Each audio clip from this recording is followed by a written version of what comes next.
Welcome to Common Mind. So now we are going to start with the first paper of 2024 CDS, the second part. Okay, first part we have done from question number 1 to question number 50. Now we are going to start with the question number 51. तो अभी तक हमने 2014 से लेकर 2023 तक पूरे 11 साल के जितने भी पेपर हैं, है ना, जो 10 साल के जितने पेपर हम वो सब पेपर लगा चुके हैं। और 10 साल जो होता है वो एक एनफ मतलब नंबर ऑफ PYQs हैं, मतलब 10 इंटू 2, यानी कि हर एक साल में 2 होता है, तो 10 इंटू 2 20 PYQs अभी तक हम कर चुके हैं। एंड द थिंग इज़ कि हमारे पास इतना सारा क्वेश्चन बैंक हो गया है कि अब क्वेश्चन कहीं से भी आ जाए एटलीस्ट आपकी नज़र से वो नहीं छूटेगा। मतलब आप अगर पहले गेस में ना सही तो एटलीस्ट 2-3 अटेम्प्ट में तो आप उस क्वेश्चन को कर ही लेंगे, ठीक है। जनरली ये देखा गया है कि 25 to 30% of the questions generally repeat होते हैं, इन द सेंस कि वो एग्जैक्टली रिपीट नहीं होते हैं, बट उनके ऊपर लगने वाले कंसेप्ट और उनके कंसेप्ट के बेस पे वो रिपीट हो जाते हैं, ठीक है। तो हम स्टार्ट करते हैं आज ये वाला जो सेकंड पार्ट है इसको, ठीक है। इसका जो टाइम है 2 आवर्स है, मैक्सिमम मार्क्स 100 है, जो सब्जेक्ट है वो एलिमेंट्री मैथमेटिक्स है, कोड ए है, ठीक है। और एक बात का ध्यान रखिएगा कि हर एक क्वेश्चन का 1 मार्क होता है यहाँ पे, ठीक है। हर एक क्वेश्चन का 1 मार्क्स होता है और उस पर जो डिडक्शन होता है वो -0.33 मार्क्स से डिडक्शन होता है, ठीक है। मतलब कि अगर हर एक रॉन्ग आंसर पे जो आपके ऊपर पेनल्टी लगती है that is about 0.33 marks. Okay, so now we are going to start with question number 51। तो tan 3a is equal to cot a minus 22। इसको मैं क्या लिख सकता हूँ, tan 90 minus a, tan 90 minus a minus 22, है ना। 90 माइनस बेसिकली 22 माइनस है ना। tan ऑफ 90 माइनस दिस, तो tan ऑफ 90 माइनस थीटा क्या हो जाएगा, cot थीटा। तो यहाँ से देखोगे कि tan 3a की वैल्यू कितनी आ रही है, मतलब इसको आप ऐसे लिख सकते हो ना। कहने का मतलब है कि अगर आप इसको ऐसे लिखोगे, अगर मैं इसको बोलता हूँ थीटा, तो cot थीटा को क्या लिख सकते हो, tan 90 माइनस थीटा। इसका मतलब कि कितना हो जाएगा, tan of 90 minus of a minus 22, ये हो जाएगा। और यहाँ से tan 3a दे ही रखा है, तो tan 3a दे रखा है यहाँ पे, ठीक है। तो इसका मतलब ये हो कि जो 3a है वो मेरा क्या है, 90 माइनस a प्लस 22, ठीक है। अब a को उधर ले जाओगे और इसमें ऐड करोगे तो कितना हो जाएगा, 112, सॉरी ये 4a हो जाएगा। तो a की वैल्यू कितनी हो जाएगी, 4 2 32, 4 32, यानी कि a की वैल्यू कितनी हो जाएगी, 28 डिग्री, ठीक है। तो हमसे a की वैल्यू पूछा हुआ है। नेक्स्ट इस वाले सवाल में क्या करना है, p प्लस क्यू की वैल्यू बतानी है। तो बहुत ही सिंपल सवाल है, आप थीटा को 45 पुट करो यहाँ पे। थीटा को जैसे आप 45 पुट करोगे ये अपने आप कैंसिल हो जाएगा, ऊपर क्या बचेगा 1 अपॉन में साइन 1/√2 हो जाएगा। तो 1/√2 plus 1/√2 minus 1 is equals to P sec theta. अब यहाँ पे भी थीटा 45 पुट गया, तो यहाँ भी थीटा 45 करोगे तो √2 आ जाएगा प्लस क्यू, ये आ जाएगा। ये कितना आ जाएगा, 1 अपॉन √2, है ना, 2/√2 √2 माइनस 1, तो √2 प्लस 1 √2 प्लस 1 जाएगा, तो ये कितना हो जाएगा, √2 प्लस 1 अपॉन में 1, ये हो जाएगा। तो इसकी वैल्यू कितनी आ गई, √2 प्लस 1। तो यहाँ पे आप देख सकते हो जब आप इसके कोएफिशिएंट को कंपेयर करोगे तो p की वैल्यू यहाँ पे कितनी आ रही है 1 डॉट, और यहाँ पे q की वैल्यू कितनी आ रही है 1। तो p प्लस q की वैल्यू कितनी आ रही है 1, which is option number B, ठीक है। Sorry p plus q 1 plus 1, और 1 प्लस 1 आएगा ना, तो 1 प्लस 1 कितना आ रहा है 2।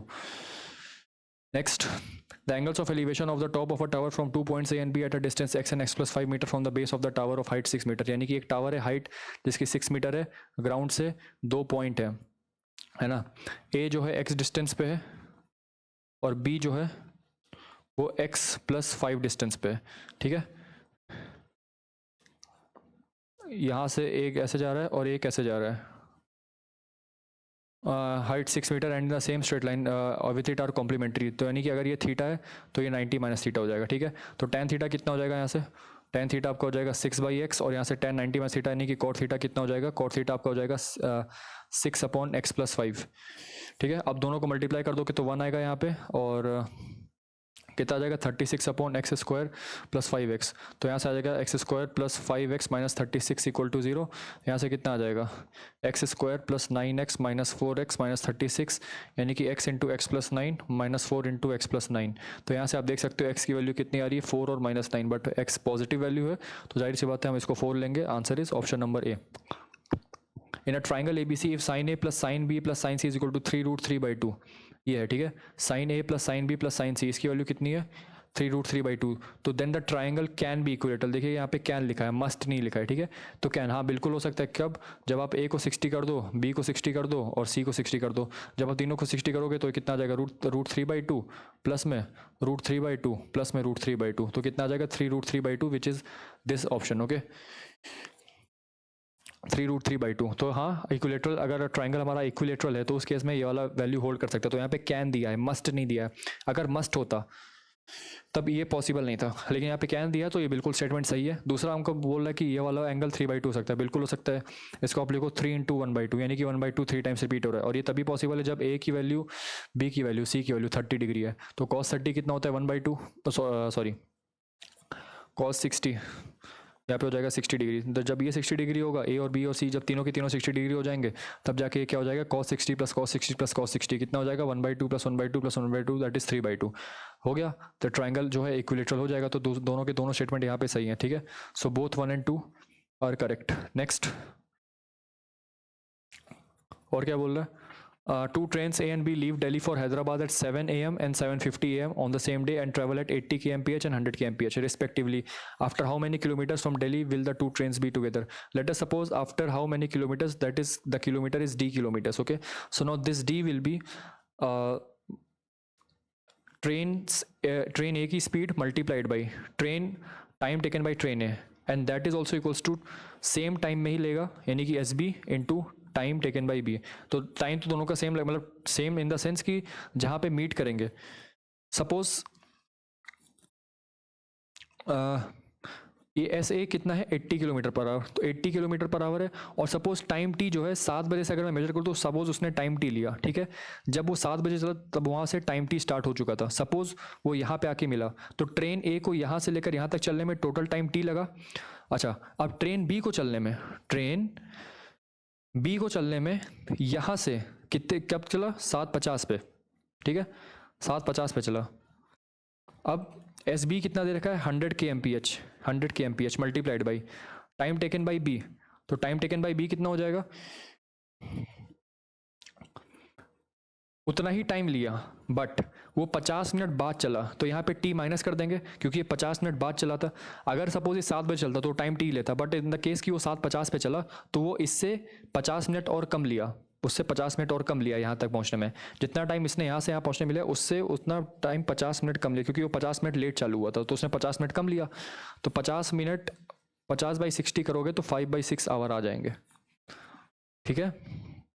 60 मिनट्स में 1 आवर होते हैं, तो 50/60 करोगे, 50/60 5/6। तो यहाँ पे आप टाइम निकाल दो तो कितना हो जाएगा 80t = 100 100 × t - 5/6, ठीक है। तो 80t = 2 3 250, तो ये कितना हो जाएगा 50/3 × t - 5, ये हो जाएगा, 0 से 0 कैंसिल आउट हो जाएगा। तो 24t = 5t - 25, 60, sorry not this. तो 60 कितना हो जाएगा 30t हो जाएगा ना, तो 25 वहाँ जाएगा, तो 25 इधर आ जाएगा, तो ये हो जाएगा 60। तो t की वैल्यू कितनी हो जाएगी 25/6 आवर्स। बट हमसे क्या पूछा है किलोमीटर, किलोमीटर क्या हो जाएगा d, तो इसको अब 80 से मल्टीप्लाई कर दो तो कितना हो जाएगा 80 × 25/6, दैट इज 3, दैट इज 4। 25 × 40 कितना हो जाएगा 1000, 1000 divide by 3 which is option D, ठीक है, 1000/3 kilometres. Next, the length breadth and height of a cuboid are increased by this percentage. What is the percentage increase in the volume? Suppose original length, breadth और height मेरा LBH था, तो original volume क्या हो जाएगा LBH। नया length मेरे पास 10% से इंक्रीज हो गया, तो कितना हो जाएगा 11L/10 नई लेंथ मल्टीप्लाइड बाई नई ब्रेथ कितनी हो जाएगी L + B + B/5, that is 6B/5। और नया हाइट कितना हो जाएगा 3L/2, 3H/2। जब मैंने इन सबको मल्टीप्लाई किया तो आंसर कितना आ जाएगा, अगर जो नया वॉल्यूम है V डैश कितना आया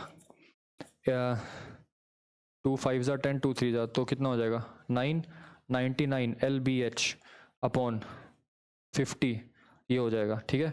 V डैश ये हो गया, और V मेरे को पहले से LBH दे रखा था, तो V डैश कितना हो जाएगा 99/50 टाइम्स V।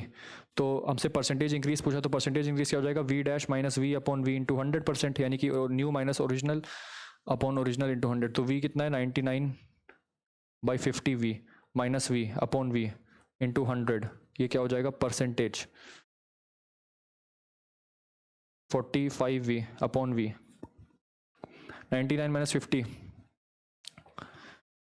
तो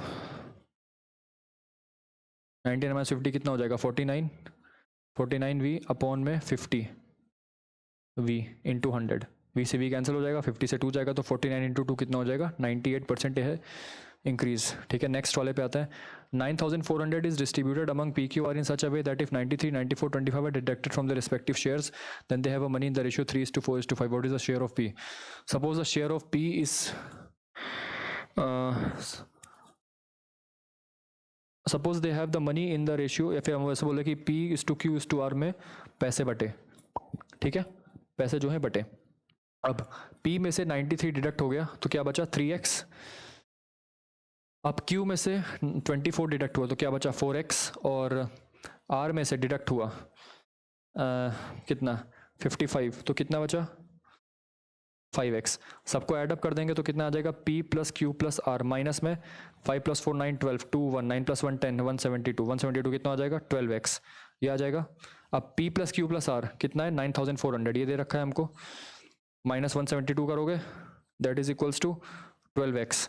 अब यहाँ से 10 में से 2 जाएगा 8, 9 में से 7 गया 2, 3 में से 1 जाएगा तो 2, और ये कितना आ जाएगा 9228 अपॉन में 12 that is equals to x। 12 7 जा 84, 12 7 जा 84, 6 7 8 82, 12 6 जा 71, 12 9 जा, यानी कि x की वैल्यू कितनी आ रही है 769। ठीक है 769। अब उसके बाद हमसे बोल रहा है कि शेयर ऑफ P कितना है, शेयर ऑफ P यहाँ से आपके पास आ जाएगा, P की वैल्यू आ जाएगी यहाँ से कितनी 93 प्लस 3x, यानी कि 93 प्लस 3 इंटू एक्स कितना हो जाएगा 769 इंटू 3 7202 2307। अब 2307 में आप 93 एडअप कर दोगे कितना आ जाएगा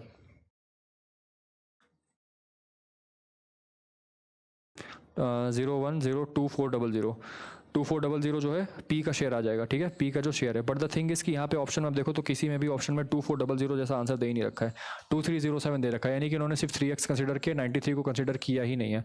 तो that's why this question was dropped, है ना, इस क्वेश्चन को ड्रॉप कर दिया गया था कंप्लीटली। तो इसका करेक्ट आंसर क्या है 2400। ठीक है, next P square varies as R, तो पी स्क्वायर की वैल्यू के आर हो जाएगी, and Q square varies as R, तो क्यू स्क्वायर की वैल्यू भी के आर हो जाएगी। ठीक है, हमसे पूछा कि P square plus Q square कैसे वेरी कर रहा है, तो पी स्क्वायर क्यू स्क्वायर जब एडअप करोगे तो कितना हो जाएगा, सर जी कर देते हैं इसको जी। ठीक है, तो इतना हो जाएगा R into K plus G. हम देख सकते हैं डायरेक्टली कॉन्स्टेंट है इसके, तो P square plus Q square is directly proportional to R, तो पहला स्टेटमेंट सही हो गया। अब पी क्यू को जब मल्टीप्लाई करोगे तो पी स्क्वायर क्यू स्क्वायर कितना हो जाएगा के जी आर स्क्वायर, तो यहाँ से पी क्यू क्या हो जाएगा पी क्यू की वैल्यू कितनी हो जाएगी रूट के जी आर, तो यानी कि पी क्यू जो है डायरेक्टली प्रोपोर्शनल टू आर है, ये भी सही है।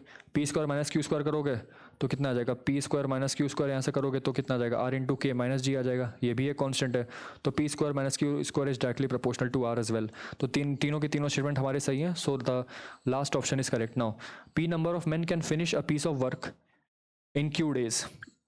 If there are 50% more men, then the work will be finished 12 days early. What is the value of Q? हमको एक फॉर्मूला पता है W1 men 1 मतलब कि M1 into D1 into T1 upon में W1 is equals to M2 में D2 में अब इंटू T2 अपॉन W2, ये होता है वर्क डन का फॉर्मूला। अब यहाँ पे हम क्या करेंगे, मैन है P नंबर ऑफ मैन यहाँ पे दे रखा है, तो यहाँ पे P हो जाएगा can finish of piece of work in Q days, तो Q हो जाएगा if there are 50% more man then the work will be finished, यानी कि सेम वर्क है इन 12 डेज अर्लियर। तो M2 की वैल्यू कितनी है P प्लस P/2, यानी कि 3P/2 मल्टीप्लाइड में D2 if there are 50% more man then the work will be finished 12 days earlier, तो अब 12 दिन कम लगेंगे, यानी कि Q माइनस 12 हो जाएगा। T2 में तो गया यहाँ से अपॉन में W से W गया, P से P गया, तो ये कितना आ जाएगा 2Q is equals to 3Q minus 36 वहाँ जाएगा, तो यहाँ पे Q आ जाएगा, तो Q की वैल्यू कितनी आ गई 36। ये फॉर्मूला याद रखिएगा, अपने आप आंसर निकल आएगा। Next what is the value of this multiplied by this, ध्यान रखिएगा ये दोनों मल्टीप्लिकेशन में है। ठीक है, तो हमसे इन दोनों का मिनिमम वैल्यू पूछ रहा है, तो आप सभी को पता है इसको आप लिख सकते हो क्या अगर मैं इसको डिफरेंशिएट मारूँ तो ये कितना हो जाएगा, ए प्लस 3 प्लस 1 अपॉन ए, इसको ऐसे लिखा जा सकता है। इसको कैसे लिख सकते हैं, B plus 3 plus 1 upon B. ठीक है, तो मेरे पास क्या आ जाएगा, A plus 1 upon A plus 3 which is multiplied by B plus 1 upon B plus 3, ये हो जाएगा, ये हो जाएगा। अच्छा, अब हमको पता है कि ए और बी दोनों पॉजिटिव वैल्यू है, तो हम A M G M inequality लगा सकते हैं। A M G M inequality rule क्या कहता है, A M is greater than equal to G M. That means अगर मैं इसकी बात करूँ तो इन दोनों नंबर्स पे ए एम लगाऊँ तो क्या हो जाएगा, A plus 1 upon A upon 2 is greater than equals to A into 1 upon A से कैंसिल आउट हो जाएगा, तो A plus 1 upon A greater than equals to 2, यानी कि ये वाली वैल्यू हमेशा 2 से बड़ी रहेगी। अब यहाँ पे अगर मैं यहाँ पे प्लस 3 मार दूँ, यानी कि a plus 1 upon A plus 2 plus 3 sorry, that is will be greater than equals to always 5, यानी कि ये वाली वैल्यू हमेशा जो है 5 या 5 से बड़ी रहेगी। सिमिलरली यहाँ पे अगर मैं ए एम जी एम लगाऊंगा तो ये भी 5 या 5 से बड़ी रहेगी। तो इन दोनों का प्रोडक्ट जो मिनिमम वैल्यू आएगा इन दोनों के प्रोडक्ट का वो कितना आ जाएगा, 5 into 5 that is equals to option number D which is 25। A M G M inequality यहाँ पे लगानी है। नेक्स्ट पे आता है,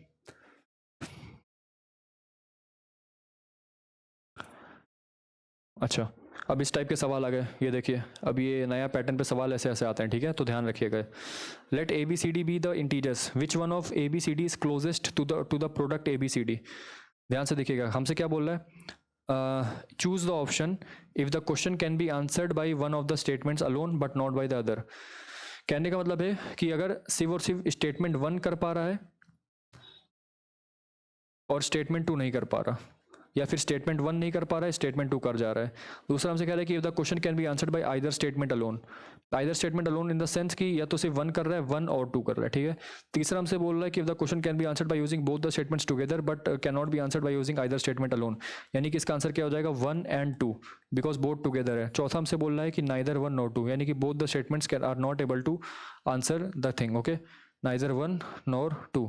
तो इस पे आते हैं, let A B C D be positive integers. Question हमसे ये कह रहा है कि which one of A B C D is closest to the product A B C D, यानी कि ए बी सी डी है तो उसमें प्रोडक्ट सबसे क्लोजेस्ट कौन सा होगा। ठीक है, तो अगर पहले वाले स्टेटमेंट को देखें तो यहाँ पे ये दे रखा है ए की वैल्यू। अच्छा हाँ, जब भी कोई प्रोडक्ट होता है तो अगर आप उसमें कोई भी नंबर मल्टीप्लाई करते हो तो जो जनरली ये देखा गया कि जो सबसे बड़ा नंबर होता है प्रोडक्ट उसके करीब होता है। तो स्टेटमेंट नंबर 1 से हमको पता चला कि ए जो है सबसे बड़ा है, बट इन द सेंस कि ए बी से बड़ा है और बी सी से बड़ा है, तो जाहिर सी बात है ए बी और सी दोनों से बड़ा है, बट डी के बारे में हमें कुछ भी नहीं पता। तो स्टेटमेंट नंबर 1 जो है अलोन तो नहीं दे पाएगा। क्या स्टेटमेंट नंबर 2 ये दे पा रहा है। अब इसने बोला कि सी स्मॉलेस्ट, सी जो है स्मॉलेस्ट नहीं है, सी भले ही ए और बी से छोटा है बट सी स्मॉलेस्ट नहीं है, तो इसका सिर्फ एक इंडिकेशन है कि डी सबसे छोटा है। डी सबसे छोटा है। अब डी सबसे छोटा हो गया तो जाहिर सी बात है मेरे पास ये पूरा का पूरा ऑर्डर आ गया, और इस पूरे के ऑर्डर से मैं बता सकता हूँ कि जो ए है वो सबसे क्लोजेस्ट है ए बी सी डी के। तो मैंने दोनों स्टेटमेंट्स का यूज़ करके, है ना, इस क्वेश्चन को प्रूव किया। ठीक है, so by using both the statements together we prove the answer. तो इसका आंसर क्या हो जाएगा, which is option number C हो जाएगा, है ना। आपके ओ एम आर में जो ऑप्शन नंबर सी होगा that you will use to mark this option, because हमने दोनों स्टेटमेंट्स को यूज़ करके ये वाला ऑप्शन किया। नेक्स्ट 62 क्या बोला, let M N is equals to K where M N N are prime numbers and K is an even number. M और एन जो है प्राइम नंबर है और के एक इवन नंबर है।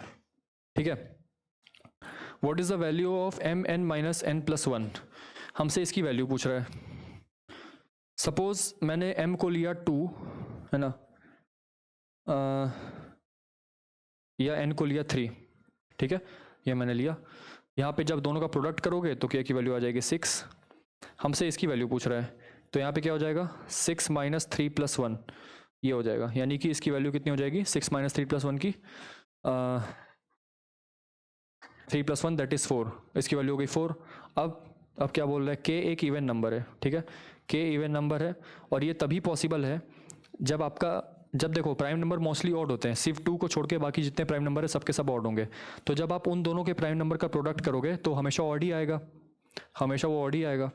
तो इससे बढ़िया यह है कि आप प्राइम नंबर को 2 लो, एक प्राइम नंबर तो हमेशा 2 रहेगा। वाई, बिकॉज यहाँ पे दे रखा कि के की वैल्यू इवन नंबर है और के क्या है, उन दोनों का प्रोडक्ट है, तो के जो है एक इवन नंबर है, इसलिए एम एन का प्रोडक्ट हमेशा इवन आएगा।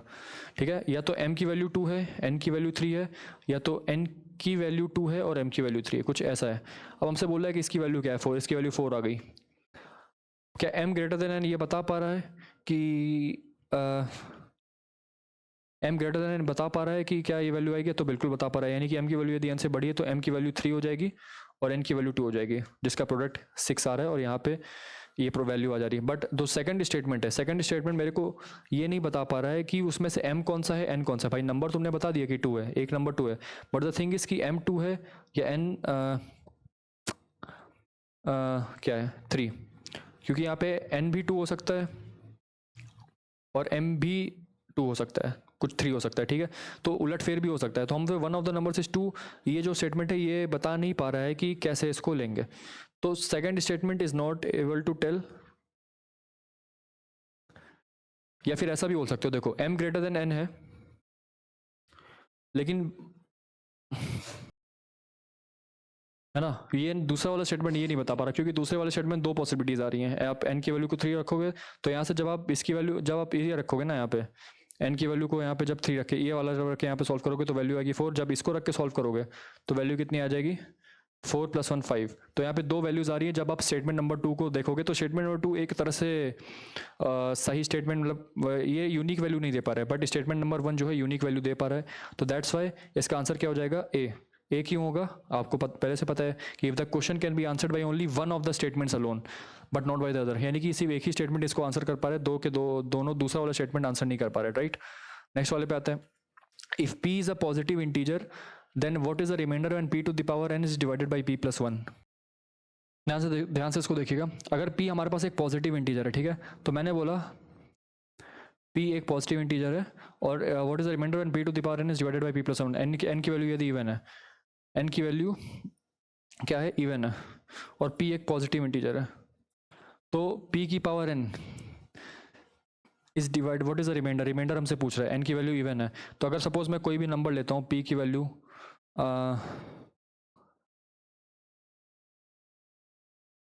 कोई भी p की वैल्यू 2 ले लेते हैं, तो 2 की पावर 4 डिवाइड बाई 2 + 1 3, इसका रिमाइंडर कितना आ रहा है 16/3, यानी कि इसका रिमाइंडर आ रहा है 1, है ना। या फिर आप इसको ऐसे भी कर सकते हो, जब आपको स्टैंडर्ड जो मॉड्यूलस मेथड पता है कि जो p टू द पावर, ये जो अगर p है तो वो रिमाइंडर कितना छोड़ता है 1, जब मैंने मॉड किया p + 1 से, अगर आप एक कॉन्जिक्यूटिव नेचुरल नंबर्स को डिवाइड करोगे तो वो आपको रिमाइंडर कितना देगा -1, है ना, -1 देगा। कहने का मतलब है कि जब आप 4 को 5 से डिवाइड करोगे तो रिमाइंडर आपके पास -1 आएगा, है ना, ऐसे होगा। मतलब अगर एक नंबर को उसके नेक्स्ट नंबर से डिवाइड करते हो तो आपके पास जो वैल्यू आएगी कितनी आ जाएगी -1, ये आ जाएगी ना।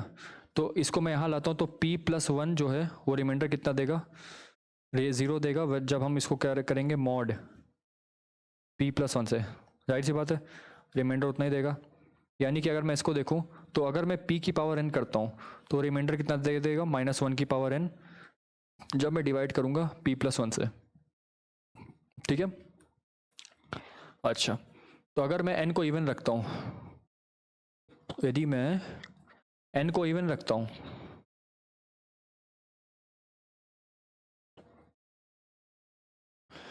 तो रिमाइंडर कितना आ जाएगा -1 की पावर इवन नंबर हमेशा 1 ही आएगा, 2 4 6 8 हमेशा 1 आएगा, हमेशा, ठीक है। तो रिमाइंडर इस वाले केस में 1 हमेशा। बट अगर p की वैल्यू इवन है, यानी कि स्टेटमेंट नंबर 1 सही है, उसने यूनिकली बता दिया कि रिमाइंडर मेरे पास इतना आ रहा है, लेकिन स्टेटमेंट नंबर 2 बोल रहा है p इवन है। अगर p इवन है, अगर p इवन है और n ऑड हो गया, अगर इसको ऐसे लो, p यदि आपका इवन हो गया, सपोज मैंने एक नंबर ले लिया 2, अगर n ऑड है उस वाले केस में तो 2 की पावर 3, सपोज वो बना 8। अब 8 को मैं अगर मॉड कितना 3 करूँगा, 8 को मॉड 3 करूँगा तो रिमाइंडर कितना आ रहा है 2। सिमिलरली अगर मैं p को n को इवन ले लेता हूँ, n को मैंने लिया इवन, तो 2 स्क्वायर हो जाएगा 4 को यदि मैं डिवाइड करूँगा 3 से तो रिमाइंडर कितना आ रहा है 1। तो यहाँ पे इन दोनों ही केस में रिमाइंडर अलग अलग आ रहा है जब p की वैल्यू इवन है। p की वैल्यू जब भी इवन है, मतलब उसने ये स्पेसिफाई कर दिया कि p को मुझे इवन रखना है, और अगर p इवन है तो उस केस में n के दो चांसेस बन सकते हैं, ऑड या इवन। तो जब n के ऑड या इवन चांसेस बनेंगे तो यहाँ पे दो अलग अलग केस आ रहे हैं। तो स्टेटमेंट नंबर 2 तो मेरे को ये एक्सप्लेन नहीं कर पा रहा है कि ये क्वेश्चन सही है। तो यहाँ पे सिर्फ और सिर्फ इसका आंसर क्या हो जाएगा, ऑप्शन नंबर ए। ठीक है, 63 का ए हो जाएगा। Next, is X Y positive, क्या एक्स वाई पॉजिटिव है, एक्स वाई क्या पॉजिटिव है। अगर मैं इसको निकालूंगा इसका क्यूब रूट, तो इसका क्यूब रूट नेगेटिव ही आएगा। ठीक है, इसका जो क्यूब रूट है वो नेगेटिव ही आएगा। ठीक है, और अगर ये नेगेटिव आ रहा है तो जाहिर सी बात है y is equals to X की पावर 1/3। अब x नेगेटिव है तो उसका क्यूब रूट भी आपका नेगेटिव ही हो जाएगा, है ना। अगर आपके पास x नेगेटिव है therefore x to the power 1/3 is also less than 0। यहाँ से क्योंकि आपने जो x निकाला वो नेगेटिव ही तो आ रहा है, x इज नेगेटिव, है ना। x जो है मेरा वो क्या है, नेगेटिव है। x भी नेगेटिव आ गया, y भी नेगेटिव आ गया, तो एक्स वाई का सम पॉजिटिव आ गया। तो जब मैंने दोनों स्टेटमेंट्स को साथ में लिया तब जाके मेरे को ये पता चला कि हाँ इसका b हो, और इसका आंसर क्या हो जाएगा, ऑप्शन नंबर सी। ठीक है, क्यों, क्योंकि सी जिसने बोला था कि टुगेदर जो है, अगर दोनों स्टेटमेंट टुगेदर एक साथ आंसर बता पा रहे हैं तब तो ठीक है। और टुगेदर यहाँ पे जब मैंने एक्स और वाई दोनों को लिया तब जाके मुझे पता चला कि हाँ एक्स वाई का साइन पॉजिटिव है। Next, is the triangle equilateral. हमसे ये पूछ रहा है कि ट्राइंगल इक्विलेटरल है कि नहीं। A square plus B square plus C square की value A B plus B C plus C A दी हुई है, और 3a square plus 3b square plus 4c square 2ab plus 4c ऐसे दी हुई है। तो सपोज हम मान लेते हैं कि ट्राइंगल इक्विलेटरल है। अगर ट्राइंगल इक्विलेटरल है तो उस वाले केस में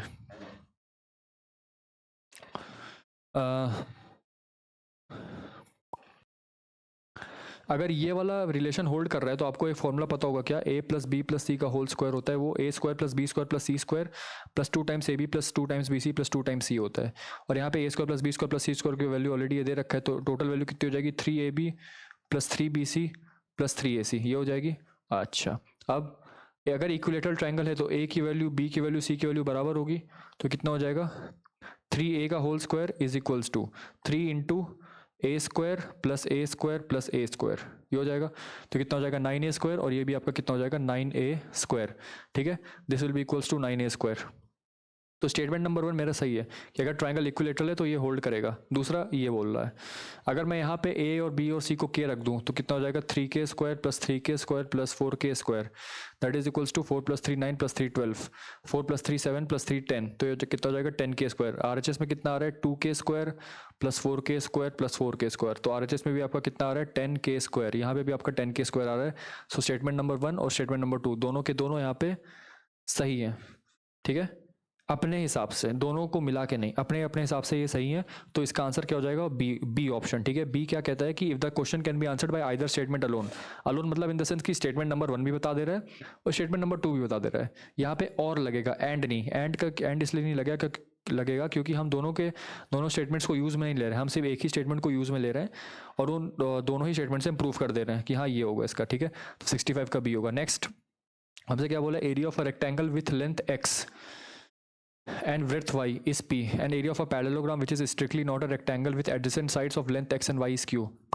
अगर लेंथ x y ये q है तो पैरेललोग्राम का एरिया कितना हो जाएगा, x y sine theta which is the angle which is included between that x and y, है ना। Area of a parallelogram this is equals to Q, ये हमारा Q दे रखा है। P क्या दे रखा है मेरे को, लेंथ x और ब्रेथ y रेक्टेंगल का एरिया। तो P की वैल्यू कितनी हो जाएगी एक्स वाई, और Q की वैल्यू कितनी हो जाएगी x y sine theta. Q की वैल्यू कितनी हो जाएगी एक्स वाई साइन थीटा। ठीक है, अब ये क्या बोल रहा है हमसे क्वेश्चन में कि क्या P जो है Q से बड़ा है। देखिए P जो है Q से बड़ा तो नहीं है, मतलब है, लेकिन दिक्कत वाली बात यह है कि यहाँ पे चूंकि हमको पैरेललोग्राम दिया है which is strictly not a rectangle, strictly जो है रेक्टेंगल नहीं है, स्ट्रिक्टली रेक्टेंगल नहीं, तो थीटा की जो वैल्यू हो लेस देन 90 होगी, तो साइन थीटा की वैल्यू लेस देन 1 होगी, तो एक्स वाई साइन थीटा की value less than x y होगी। ये बात तो है। तो कहने का ये मतलब है कि जो आपका Q है that is always less than P। तो हाँ P की वैल्यू जो है Q से बड़ी है या फिर Q की वैल्यू जो है P से छोटी है। ठीक है, तो उसमें x/y या 2/1 कुछ भी नहीं करेगा। स्टेटमेंट नंबर 1 एकदम यहाँ पे इरेलेवेंट है।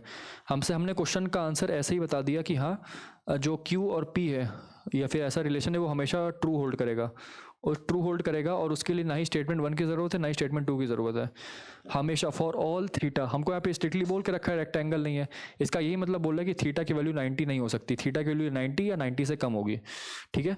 तो 90 या 90 से कम होगी तो हमेशा जो सम है वो एक्स वाई से कम ही रहेगा, तो एक्स वाई साइन थीटा का जो वैल्यू हो एक्स वाई से हमेशा कम रहेगा, ठीक है। So the angle between the two adjacent sides of the parallelogram is 60 degree. ये वाला स्टेटमेंट भी यहाँ पे इरेलेवेंट है, कोई भी रेलेवेंसी नहीं है इन दोनों स्टेटमेंट्स की यहाँ पे, बिना इन दोनों स्टेटमेंट्स के रिक्वायरमेंट के ही, बिना इन दो स्टेटमेंट्स के रिक्वायरमेंट के भी हम यहाँ पे निकाल सकते हैं। तो बेसिकली इसमें ना ही ऑप्शन ए सेटिस्फाई कर रहा है, ना ही बी कर रहा है, ना ही सी कर रहा है, ना ही डी कर रहा है। That's why this question was dropped, है ना, ये क्वेश्चन ड्रॉप कर दिया गया था, ठीक है, ये क्वेश्चन ड्रॉप कर दिया गया था। आप एक्स टू वाई का कोई भी रेशियो ले लो, वो सिर्फ थीटा पे डिपेंड कर रहा है, थीटा यहाँ पे 60 दे रखा है, तब भी वो लेस देन एक्स वाई रहेगा, ठीक है। वैसे कुछ लोग बोल सकते हैं कि इसका आंसर मतलब ये वाला स्टेटमेंट सही हो सकता है, बट द सेंस इज कि आप सिर्फ थीटा इज इक्वल टू 60 नहीं, आप थीटा की कोई भी वैल्यू ले लो, आप थीटा की कोई भी वैल्यू ले लो, that will always be less than this. तो टेक्निकली इसका आंसर पता नहीं, आंसर इसका वैसे अगर देखा जाए उस सेंस में तो इसका आंसर बी होना चाहिए, जो बी ऑप्शन है, मतलब कि आइदर स्टेटमेंट या तो स्टेटमेंट 2 ही बता पाएगा या तो स्टेटमेंट 1 ही बता पाएगा। स्टेटमेंट नंबर 2 ने यहाँ बता दिया, वैसे एक तरह से बता रहा है कि हाँ अगर मैं इसको रखूंगा तो, बट द सेंस इज कि ये थीटा एक 60 डिग्री एक पर्टिकुलर एंगल है, मैं तो ऑल थीटास के लिए बोल सकता हूँ कि ये चीज़ होगी। नेक्स्ट बात है, circle touches all the four sides A B C D of a quadrilateral A B C D. What is the perimeter of the quadrilateral AB plus DC is equal to 10, AD plus BC is equal to 10 centimeter? अच्छा, इसमें क्या होगा, एक quadrilateral है, ठीक है, उसको सारे के सारे साइड्स को टच कर रहा है, एक ए बी सी डी एक क्वाड्रिलेटरल है, ठीक है, वो सारे के सारे साइड्स को टच कर रहा है। और एक काम करते हैं, इस क्वेश्चन को रफ में करते हैं, ठीक है। ये हमको बोल रहा है कि एक सर्कल, एक क्वाड्रिलेटरल मेरे पास, ठीक है, एक क्वाड्रिलेटरल है मेरे पास यहाँ पे, है ना, कुछ ऐसे क्वाड्रिलेटरल बना हुआ है, और यहाँ पे एक सर्कल है इसके अंदर, ठीक है, एक सर्कल जो है कुछ तो ऐसे ऐसे ऐसे करके एक सर्कल बना हुआ है, ठीक है। सपोज ये सर्कल जो है point P, point Q, point R और पॉइंट एस पे ऐसे टच कर रहा है, ठीक है, पी क्यू आर एस पे टच कर रहा है, यहाँ पे ऐसे ऐसे और ऐसे यहाँ पे टच कर रहा है। और एक जो क्वाड्रिलेटरल मेरे को दे रखा है वो क्या है, ए बी सी डी, वो ए बी सी डी मेरे को एक क्वाड्रिलेटरल दे रखा है, ठीक है। अब हमसे क्वेश्चन में पूछ रहा है कि भाई what is the perimeter of the quadrilateral, quadrilateral का पेरीमीटर कैसे हो सकता है, क्या होगा। तो आप अगर ध्यान से देखो तो यहाँ से आप बोल सकते हो कि ए पी की वैल्यू ए एस के बराबर है, because tangents to the point of the circle, tangents to the circles are equal in length, तो ए पी की वैल्यू ए एस के बराबर हो जाएगी, है ना। और डी एस की वैल्यू किसके बराबर हो जाएगी, डी आर की वैल्यू, डी एस की वैल्यू जो है डी आर के बराबर हो जाएगी, और आर सी की वैल्यू सी क्यू के बराबर हो जाएगी, और क्यू बी की वैल्यू पी बी के बराबर हो जाएगी, ठीक है ना। अच्छा, और ठीक है, अगर मैं ए बी की वैल्यू निकालूँ तो ए बी को मैं लिख सकता हूँ क्या, ए पी प्लस सबका यदि सम निकालें तो कितना हो जाएगा, A B plus B C plus C D plus D है, ये हो जाएगा, हो जाएगा। ए पी की वैल्यू किसके बराबर है, A P plus P B के बराबर, बी सी की वैल्यू किसके बराबर है, बी क्यू। अच्छा, इसको एक काम और कर सकते हैं, कैसे, अगर ए बी को आप लिखो A P plus P B, और ए डी को लिखोगे आप A S plus S D, D C को आप लिखोगे क्या, D R plus R C, ठीक है। तो अगर मैं ए बी और डी सी को समअप करूं, यानी कि ए बी और डी सी को समअप करूंगा तो क्या आ जाएगा, A P plus P B plus D R plus R C, ये आ जाएगा। अभी ए पी की जो वैल्यू है ना, जो ए पी या फिर जो पी बी है आपका, पी बी की वैल्यू बी क्यू के बराबर है, बी क्यू के बराबर है, और आर सी की वैल्यू क्यू सी के बराबर है। ए पी की वैल्यू ए एस के बराबर है, और डी आर की वैल्यू किसके बराबर है, डी एस के बराबर, ठीक है। तो यहां से अगर आप क्या निकाल पाओगे, इन्फ्रेंस,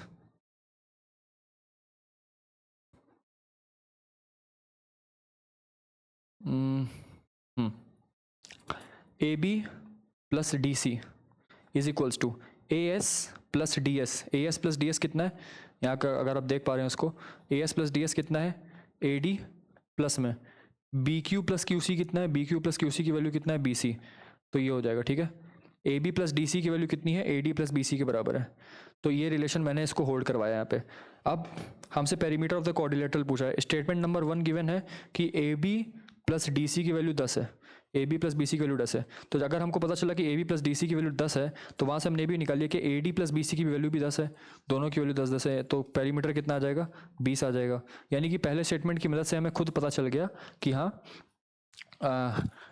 अपने आप अलोन कर सकता है। दूसरा स्टेटमेंट हमसे क्या कह रहा है, वही सेम चीज़ कह रहा है, क्या A D plus B C, इसकी भी वैल्यू 10 रखी है। अब यहाँ पे आर एच एस 10 है, तो जाहिर सी बात है एल एच एस भी 10 हो जाएगा, दोनों के दोनों 10 हो जाएंगे, तो हमको फिर से पेरीमीटर क्या 20 आ जाएगा। तो यहाँ पे स्टेटमेंट नंबर 1 अलग से इसको आंसर कर रहा है और स्टेटमेंट नंबर 2 भी इसको अलग से आंसर कर रहा है, ठीक है। तो इसका आंसर क्या हो जाएगा, बी, ठीक है। यहाँ पे स्टेटमेंट नंबर 1 अलग से आंसर कर रहा है और स्टेटमेंट नंबर 2 भी जो है आपका अलग से आंसर कर रहा है। नेक्स्ट पे आते हैं, what is the ratio of the lengths of the diagonals of a rhombus, one diagonal of the rhombus is equal to its side, ठीक है। और जो डायगोनल, एक डायगोनल की लेंथ है वो एक साइड के बराबर है, ठीक है। The longer diagonal of the rhombus is equal to √3 times its side. Suppose एक rhombus है मेरे पास, ये rhombus है, ऐसे गया ऐसे गया, तो ये x है और ये y है और ये साइड s है, तो x square plus y square is equal to s square होता है ना। अब हमको रेशियो निकालना है इनके लेंथ का, यानी कि मेरे को 2x/2y का रेशियो निकालना है। तो कैसे पता चलेगा, तो अब हमको बोल रहा है कि भाई one diagonal of the rhombus is equal to its side, यानी कि एक डायगोनल, सपोज x वो डायगोनल है जिसका जो कि साइड के बराबर है, तो यहाँ पे एस स्क्वायर रख देंगे, ठीक है। यानी कि मतलब एक जो डायगोनल है d1 वो s के बराबर है, और d1 क्या है आपका x/2 है, x/2 की वैल्यू s है, तो x की वैल्यू कितनी हो जाएगी 2s। अब x की वैल्यू को 2s यहाँ पे रखोगे तो कितना हो जाएगा 4s square plus y square is equal to s square.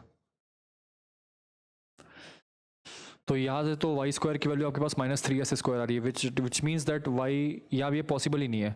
तो पहला स्टेटमेंट तो इसको बता नहीं पा रहा है, इसको बिल्कुल ही इनकैपेबल है इस आंसर को सॉल्व करने के लिए। दूसरा हमसे कह रहा है कि longer diagonal of the rhombus is equals to √3 times its side, यानी कि लॉन्गर डायगोनल, सपोज मैंने माना कि लॉन्गर डायगोनल d2 है, suppose d2 is greater than d1 and d2 जो है that is equals to √3 times its side, √3 times its side, यानी कि d2 क्या है, d2 है y, यानी कि y का आधा, तो y/2 की वैल्यू √3s हो जाएगी।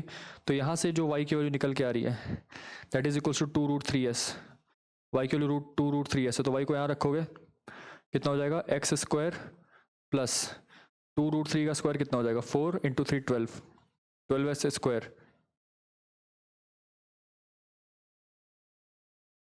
अच्छा यहाँ पे एक चीज़ की मिस्टेक हुई, d1 की वैल्यू बेसिकली d1 जो है टोटल लेंथ ऑफ डायगोनल, तो d1 की वैल्यू कितनी हो जाएगी 2x हो जाएगी ना, 2x की वैल्यू s है, तो x की वैल्यू कितनी हो जाएगी s/2। अगर मैं s/2 को यहाँ पे रखता हूँ तो कितना हो जाएगा s² by 4 plus y square is equal to s square, ठीक है। तो यहाँ से अगर मैं वाई स्क्वायर की वैल्यू निकालूँ तो कितना हो जाएगा s² - s² by 4 that is 3s² by 4, तो y की वैल्यू कितनी आ जाएगी √3/2s। अब y की वैल्यू √3/2s आ गई और x की वैल्यू आ जाएगी, तो 2x/2y कितना आ जाएगा,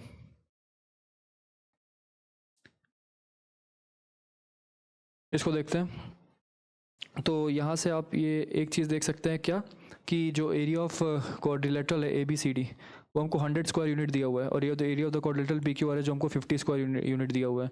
तो हमसे इन दोनों का रेशियो पूछ रहा है बेसिकली, है ना।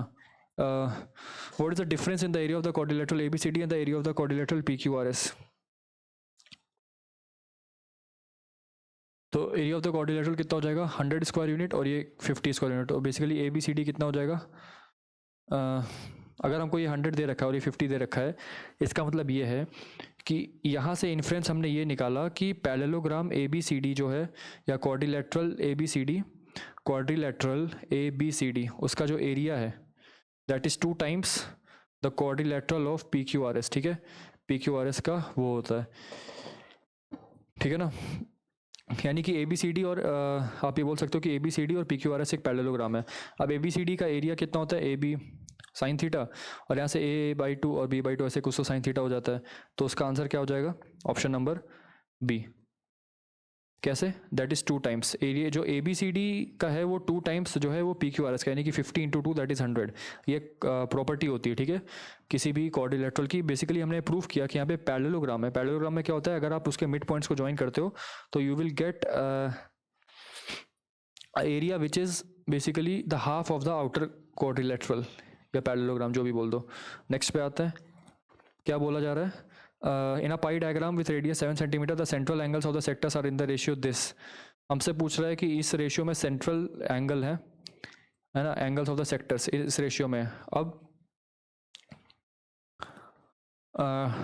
इसको ऐडअप करो, कितना आएगा, 5 12 कितना आ जाएगा, 8 15 17 18 18x टोटल एंगल आ जाएगा। और उसमें हमसे पूछा है कि if P is the area of the smallest sector, small sector क्या है, x, तो इसका एरिया कितना हो जाएगा, x upon 18x into 360 degree. Angle कितना आ रहा है, 18 20 डिग्री, एंगल आ रहा है 20 डिग्री का, ठीक है, एंगल आ रहा है 20 डिग्री का। तो इसका एरिया कितना हो जाएगा, रेडियस 7 सेंटीमीटर है तो हाफ आर स्क्वायर थीटा, यानी कि 49 इंटू 20, ठीक है ना, तो 20 डिग्री पाई बाई 180 कर देना यहाँ पे ताकि रेडियन में आ जाए।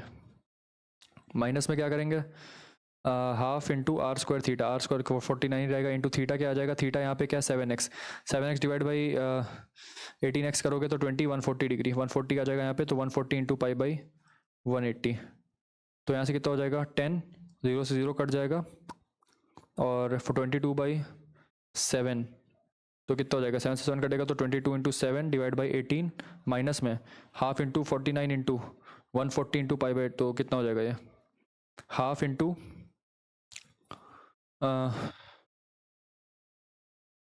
अच्छा सम पूछ रहा है, सॉरी सम पूछ रहा है, तो हाफ में आर स्क्वायर 49 है, थीटा कितना है 140 इंटू पाई बाई 180, तो पाई से पाई कट जाएगा, यहाँ से 22/7 यहाँ जाएगा, तो 7 से 7 यहाँ कटेगा और 2 से 7 यहाँ कटेगा, तो 49 इंटू 22 डिवाइड बाई 18, उसको ऐडअप करेंगे तो कितना आ जाएगा 154 plus 49 into 22 8198 8198 8711078 divide by 18, 8 + 4 12 2 1 6 13 2 1 2 3 2 divide by 18, कुछ ऐसा आ रहा है। तो यहाँ से अगर इसको काटेंगे तो आएगा 616 डिवाइड बाई 18, ठीक है, आंसर कितना आ जाएगा 616 डिवाइड बाई 18, या सॉरी 616 डिवाइड बाई 9 आ जाएगा, नीचे से 9 भी तो काटेंगे, तो आंसर आ जाएगा option number D which is 616 divide by 9 square centimetre.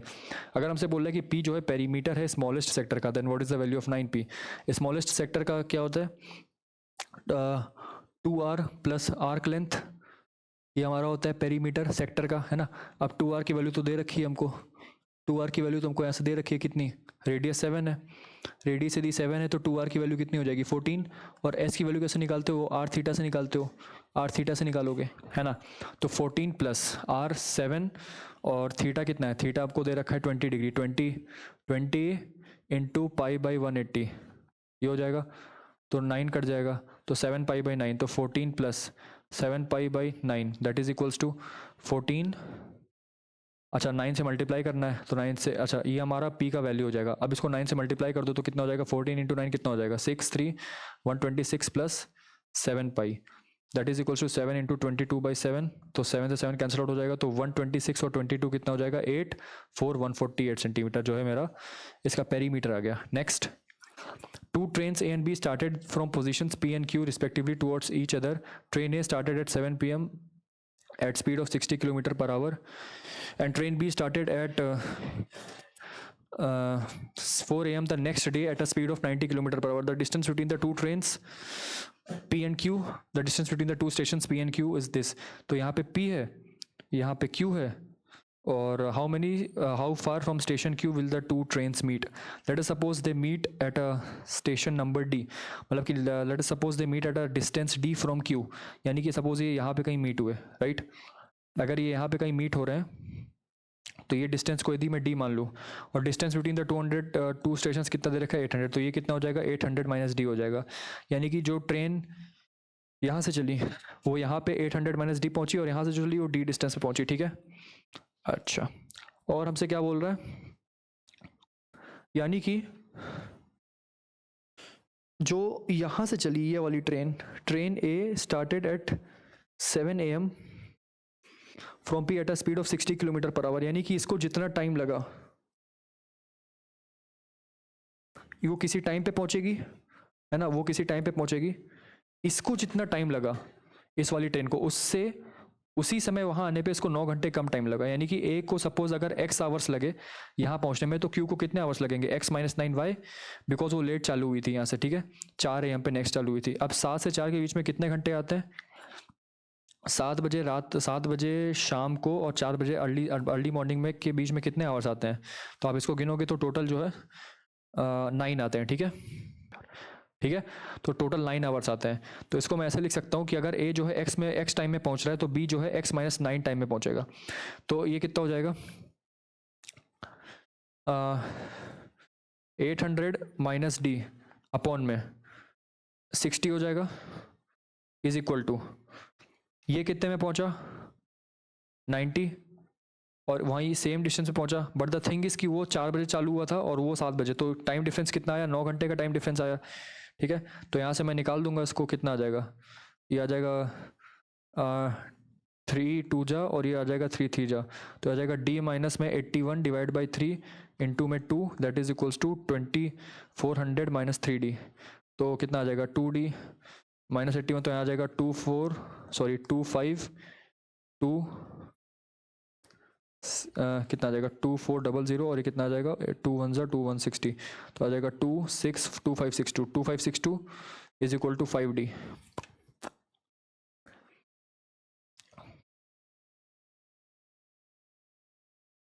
Sorry, ये 810 आएगा ना, ये 810 आ जाएगा, तो ऐसे कटेगा, तो यहाँ जाएगा तो कितना आ जाएगा ये 2D माइनस दिस, तो ये आ जाएगा आपका कितना 2400 में प्लस में जाएगा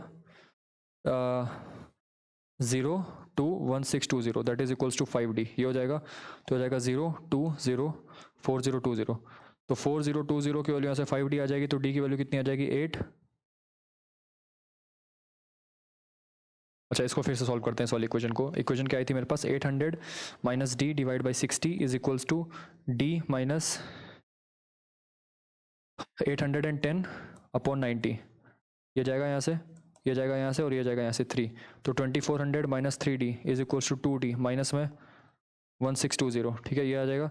अब इसको इधर ले जाएंगे तो कितना आ जाएगा 1620 0 2 0 4020 इज इक्वल्स टू 5D, तो D की वैल्यू यहाँ से कितनी आ जाएगी 804। अच्छा, यहाँ पे हमने एक चीज़ मिस्टेक करी है, यहाँ पे बेसिकली प्लस होगा, क्यों, क्योंकि देखो ये जो ट्रेन का टाइम है, ये ट्रेन पहले चली थी, that was equals to D by 90, जो दूसरी ट्रेन है वो उससे 9 घंटे पहले पहुँच गई, यानी कि जो इसका टाइम है वो इस वाली ट्रेन के 9 घंटे लेट में है, तो इसमें +9 हो जाएगा, that's why this will be equals to this, तो ठीक है। तो यहाँ पे कुछ नहीं करना, बस यहाँ पे सब में प्लस साइन हो जाएगा, यहाँ पे सब में प्लस साइन हो जाएगा, ठीक है, प्लस, तो यहाँ पे जैसे प्लस अगर इधर है तो इधर जाके माइनस में हो जाएगा, यानी कि माइनस हो जाएगा, और ये वैल्यू कितनी आ जाएगी 8 हो जाएगी 780 बाई 5 जो है इसकी वैल्यू आएगी, तो 5 1 जा 5 28 5 5 25 30 5 6 30, तो D की वैल्यू कितनी आ गई 156, ठीक है 156। अब टाइम, किस टाइम पे ये दोनों मिले वो भी देख लेते हैं, किस टाइम पे ये दोनों मिले वो भी देख लेते हैं, ठीक है। तो टाइम कितना लगा D बाई 90 प्लस 9, तो यहाँ पे लिखेंगे D की वैल्यू आ जाएगी कितनी 156 बाई 90 प्लस 9, तो 9 10 सॉरी 330 और ये कितना हो जाएगा 3 5 15 52 बाई 30 और 2 15 2 26, तो 26 बाई 15 प्लस 9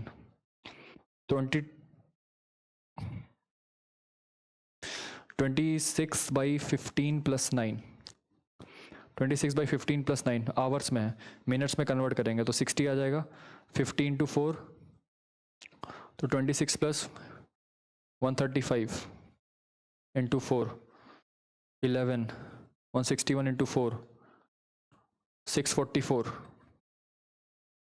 यानी कि जो ट्रेन मेरी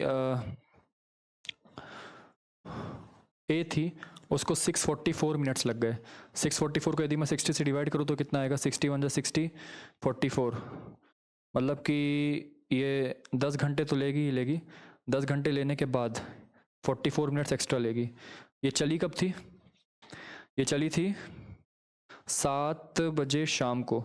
10 घंटे कब हो जाएंगे, सुबह 5 बजे, और जब 44 मिनट्स और लगेंगे तो 544 जो है एक्स्ट्रा आ जाएगा। ठीक है, 544 जो है एक्स्ट्रा आ जाएगा। नेक्स्ट, तो इसका आ जाएगा बी ऑप्शन। नेक्स्ट पे आते हैं, the length of the two train A and B are respectively then what is the time taken by them to cross each other. तो रिलेटिव स्पीड का कंसेप्ट लगेगा, दोनों ऑपोजिट डायरेक्शन में travel करी तो उन दोनों की स्पीड एड अप हो जाएगी और लेंथ तो एड अप होगी।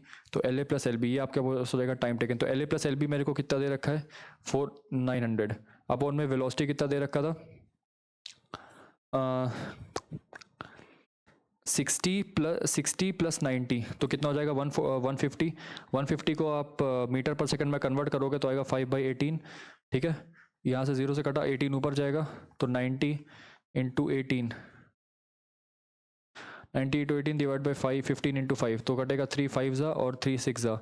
5 से कटा यहाँ पे 5 कितना आ जाएगा 18, 18 6 ज़ा 108, 108 डिवाइड बाई 5 कितना हो जाएगा 5 2 ज़ा 10, 5 1 ज़ा 5 35 से 21.6 सेकेंड्स जो है इसका आ जाएगा आंसर। नेक्स्ट पे आता है, क्या बोल रहा है, a triangle C E F is drawn inside a square A B C D as shown in the figure given C F is equals to 8 and E. देखिएगा ध्यान से, सी एफ की वैल्यू मेरे को 8 दे रखी है, ई एफ की value मेरे को कितनी दे रखी है 6, और सी ई की वैल्यू दे रखी है 10। हमसे क्वेश्चन में क्या क्या पूछ रहे हैं देख लेते हैं एक बार। What is the area of the square, देखिए कैसे निकालेंगे, सिंपल सा है, कुछ नहीं करना है। हमारे पास दो एंगल दे रखे हैं हमारे को, बीटा और अल्फा। अगर ये 90 है तो ये वाला एंगल कितना हो जाएगा 90 माइनस अल्फा, और ये वाला एंगल भी 90 है बिकॉज ये वाला ट्रायंगल आप देख सकते हो एक राइट एंगल ट्रायंगल है। तो ये कितना हो जाएगा, ये वाला एंगल 180 माइनस 180 प्लस अल्फा, यानी कि वाला एंगल हो जाएगा अल्फा और ये हो जाएगा बीटा। दैट्स वाई अगर मैं ट्रायंगल ए ई एफ की बात करूँ, ट्रायंगल ए एफ की बात करूँ तो अल्फा प्लस बीटा वहाँ से कितना आ जाएगा 90 डिग्री आ जाएगा, 90 डिग्री आ जाएगा, यानी कि 90 minus alpha that is equals to beta itself. तो ये बेसिकली आपका बीटा ही लिखा हुआ है। ठीक है, बीटा। तो ध्यान से अगर आप देखोगे in triangles A E F and triangles F B C, triangles A E F and triangle F B C में angle F E A, that angle F E A is equals to angle B F C, angle B F C and angle E that is equal to beta, ये beta है। और यहाँ पे angle E F A, angle E F A that is equals to angle F C B, angle F C B that is equals to alpha. और यहाँ पे angle 90 degree और ये एंगल 90 डिग्री तो दे ही रखा है। तो ऐसे हम बोल सकते हैं ए एक्सियम से कि these two triangles are similar and these two triangles. तो ठीक है, तो हम इनके कॉरस्पॉन्डिंग साइड्स के रेशियोज को लिख सकते हैं। अल्फा के ऑपोजिट कौन सा साइड है, ए ई, और यहाँ पे अल्फा के ऑपोजिट कौन सा साइड है, F B, is equals to यहाँ पे बीटा के ऑपोजिट कौन सा साइड है, ए एफ, और यहाँ पे बीटा के ऑपोजिट कौन सा साइड है, बी सी, और यहाँ पे 90 के ऑपोजिट साइड कौन सा है, एफ ई, अपॉन में इस 90 के ऑपोजिट साइड कौन सा है, एफ सी। ठीक है, ये अब वही है एफ ई और एफ सी की वैल्यू मेरे को दे रखी है, तो इसका रेशियो मेरे को कितना दे रखा है 6/8। तो यहाँ से अगर आप देखो तो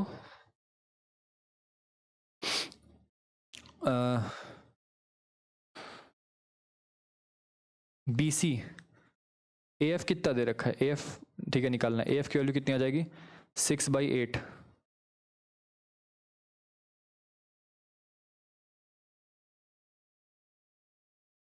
तो यानी कि मैं यहाँ से बोल सकता हूँ क्या कि ए एफ की वैल्यू 3K है सपोज, और बी सी की वैल्यू कितनी है 4K, ये बोल सकता हूँ। बी सी की वैल्यू मेरे पास आ गई 4K, ए एफ की वैल्यू आ जाएगी कितनी 3K, तो जाहिर सी बात है एफ बी की वैल्यू भी आ जाएगी K, तभी तो साइड बराबर होगा। अब हमसे क्या क्वेश्चन में बोल रहा है कि एरिया ऑफ द स्क्वायर निकालना है, तो एरिया ऑफ द स्क्वायर कितना हो जाएगा 4 times K square, sorry 16K square हो जाएगा। अब K कैसे निकालोगे, तो K निकालने के लिए इन दोनों को ऐड कर दो। इस वाले ट्रायंगल में hypotenuse square is equal to base square plus this square लगा दो, तो कितना हो जाएगा 16k square plus k square is equal to 8, तो 17k square is equal to 64।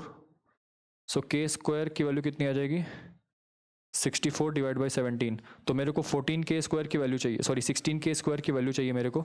वो मेरे पास क्या हो जाएगा area of the square, area of square, इसकी वैल्यू कितनी आ जाएगी 16 इंटू 64 डिवाइड बाई 17, तो इसका आंसर कितना आ जाएगा 64 इंटू 16 4 2 384 4 6 4 2 1 1024, ठीक है। तो आंसर आ गया आपके पास 1024 डिवाइड बाई 17 सेंटीमीटर स्क्वायर, है ना।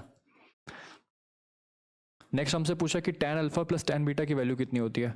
यहाँ से अगर आप tan अल्फा निकालोगे तो देखो ध्यान से k की वैल्यू कितनी आ गई, k की वैल्यू जो भी हो, हमारे पास tan अल्फा यहाँ से क्या निकल के आ जाएगा, tan अल्फा यहाँ से निकल के आ रहा है perpendicular upon base that is 1/4 आ गया tan अल्फा।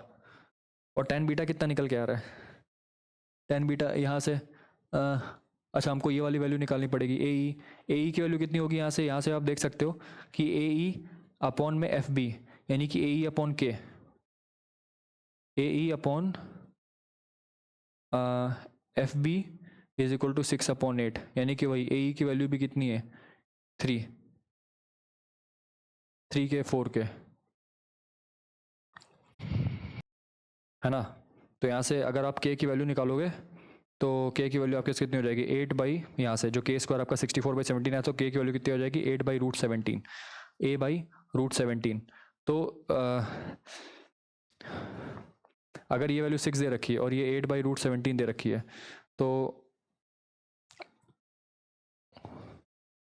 इसको निकालेंगे यहाँ से, ये कितना हो जाएगा 6 स्क्वायर 36 माइनस 64 डिवाइड बाई 17, ठीक है। इसका अंडर रूट ले लेंगे, तो अंडर रूट में कितनी वैल्यू आ जाएगी 36 इंटू 17 माइनस 64,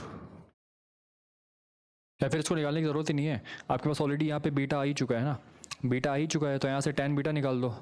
tan बीटा कितना हो जाएगा, tan बीटा यहाँ से आपके पास हो जाएगा 4k अपॉन के दैट इज़ 4, तो tan अल्फा 1/4 आ गया, tan बीटा 4 आ जाएगा, दोनों को ऐड कर दो, तो 4 plus 1/4 that is equal to 17/4। इतना झमेला करना ही नहीं था, ये मेरी भी नज़र से हट गया था, लेकिन बाद में देखा तो पता चला इतना नहीं करना है आपको, बस ये 17/4 लिखना है बस से। वो अब हमको triangle O C D E का एरिया पूछ रहा है, सिर्फ सी डी ई का ट्राइंगल निकालने के लिए आपको पता है ये पूरा 4k है, तो हाफ इंटू 4k इंटू, अब हमको डी ई का वैल्यू निकालना है। डी ई का वैल्यू कैसे निकालोगे, तो यहाँ से अगर आप देखो तो tan बीटा मेरे पास 4 आया था, तो tan बीटा जब 4 आया था तो that is equals to perpendicular upon base into base ही हो जाएगा, तो बेस की वैल्यू कितनी हो जाएगी, यहाँ से बेस की वैल्यू हो जाएगी आपके पास कितनी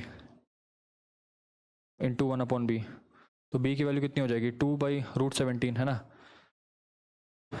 ये हो जाएगी, ठीक है। अच्छा, और अगर ये 2/√17 हो गया और ये पूरा का पूरा कितना दिया हुआ है 4 इंटू के, 4 इंटू के कितना है, साइड कितना है मेरे पास 32/√17, तो अगर ये पूरा का पूरा मेरे को 32/√17 गिवन है और ये मेरे को दिया हुआ है 2/√17, तो ये कितना बचेगा 30/√17,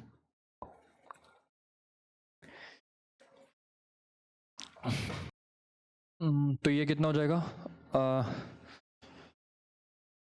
यहाँ से 2/√17 आ गया, बेसिकली ये 3k है, तो ये 3 से मल्टीप्लाई हो जाएगा तो कितना हो जाएगा 6/√17, ठीक है 6/√17, और ये 6/√17 जो है यहाँ पे इसकी लेंथ आ रही है 6/√17, इस टोटल की लेंथ कितनी आ रही है 32/√17, 32 माइनस 6 करोगे तो 26/√17 ईडी की लेंथ आ जाएगी, ठीक है। अब इसको मल्टीप्लाई कर देते हैं यहाँ पे कितना 26 के डिवाइड बाई 17, तो 2 से 2 कटेगा तो कितना आ जाएगा 52k स्क्वायर अपॉन 17, ठीक है। के स्क्वायर की वैल्यू कितनी आई थी 64/17,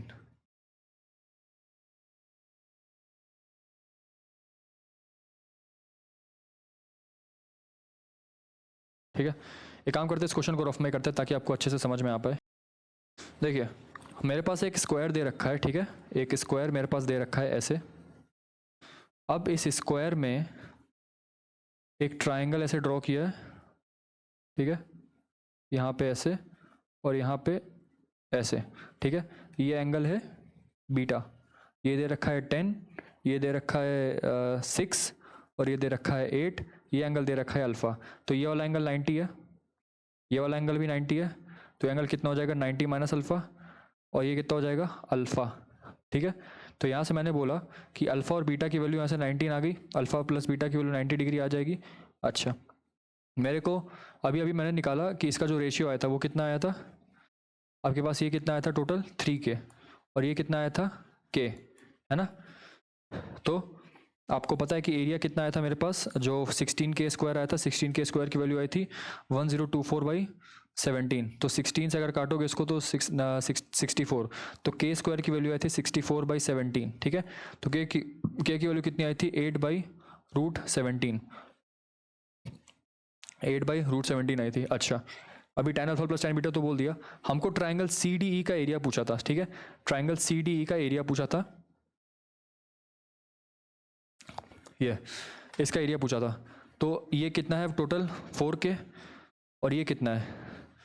अब उसके लिए मेरे को ये जानना पड़ेगा, और मेरे को पता है कि जो tan बीटा है वो कितना है 4, तो tan बीटा यहाँ पे लगाओगे तो tan बीटा की वैल्यू है 4 is equals to 3K upon AE, तो AE की वैल्यू कितनी आ जाएगी 3K/4, यानी कि ये कितना आ जाएगा 24/4 इंटू √17, तो 6/√17 आ गया। तो इसकी वैल्यू कितनी आ जाएगी 6/√17, पूरे लेंथ की वैल्यू कितनी है 4 इंटू के, यानी कि 32/√17, तो ये कितना बचेगा 32 minus 6 that is equals to 26/√17। बस ये आ गया 4K, ये आ गया 26/√17, और ये कितना आ जाएगा 4, ये आ जाएगा 32/√17, तो बस ये पूरा 32/√17 आ गया। तो हाफ इंटू बेस कितना हो जाएगा मेरे पास, बेस ये हो गया 26/√17 मल्टीप्लाइड बाई हाइट कितना हो जाएगा 32/√17, तो 2 से 16 कैंसिल आउट हो जाएगा, 26 इंटू 16 6 3 56 6 2 6 11 4, तो कितना आ जाएगा 416/17 सेंटीमीटर स्क्वायर, ठीक है, which is option number A. Next हमसे ये बोल रहा है, इसका क्या क्वेश्चन पूछा है, area of the shaded region, और क्या पूछ रहा है ratio of the shaded region to the area of the non shaded region. देखिएगा ध्यान से, OB की वैल्यू 7 दे रखी है, इसकी भी वैल्यू 7 होगी, तो इसकी वैल्यू 7√2 हो जाएगी। अब शेडेड रीजन का एरिया, अगर मैं इसका एरिया निकालूंगा तो कैसे निकालूंगा, क्वाड्रेंट में, क्वाड्रेंट का एरिया कितना होता है 1/4 टाइम्स पाई R², R² कितना, R² दे रखा है 49, ठीक है, ये हो जाएगा।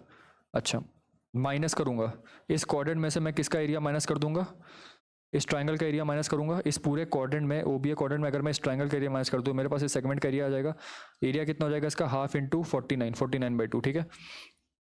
और इसका डबल करना है, तो डबल बाद में करेंगे, पहले इसको देख लेते हैं, ये हो जाएगा 2, ये हो जाएगा 11, तो ये कितना हो जाएगा 77/2 माइनस में 49/2, इसका जब मैं डबल करूंगा तो कितना आ जाएगा 77 minus 49 that is equals to 59 69 79, यानी कि 28 आई गेस आ रहा है ना, 28। इन सब का एरिया जो है वो कुल मिला के कितना आ रहा है 28। और अभी सर्कल का भी एरिया चाहिए, अगर ये पूरा का पूरा डायमीटर 7 है, अगर ये पूरा, इस पूरे सर्कल का डायमीटर 7 हो जाएगा, क्योंकि बड़े वाले सर्कल का रेडियस 7 है, तो इसका ये कितना हो जाएगा रेडियस 3.5, यानी कि 35/10, यानी कि 5/2, तो πr² के हिसाब से इसका एरिया कितना हो जाएगा 22/7 इंटू 5/2 इंटू 5/2, ये हो जाएगा, ठीक है।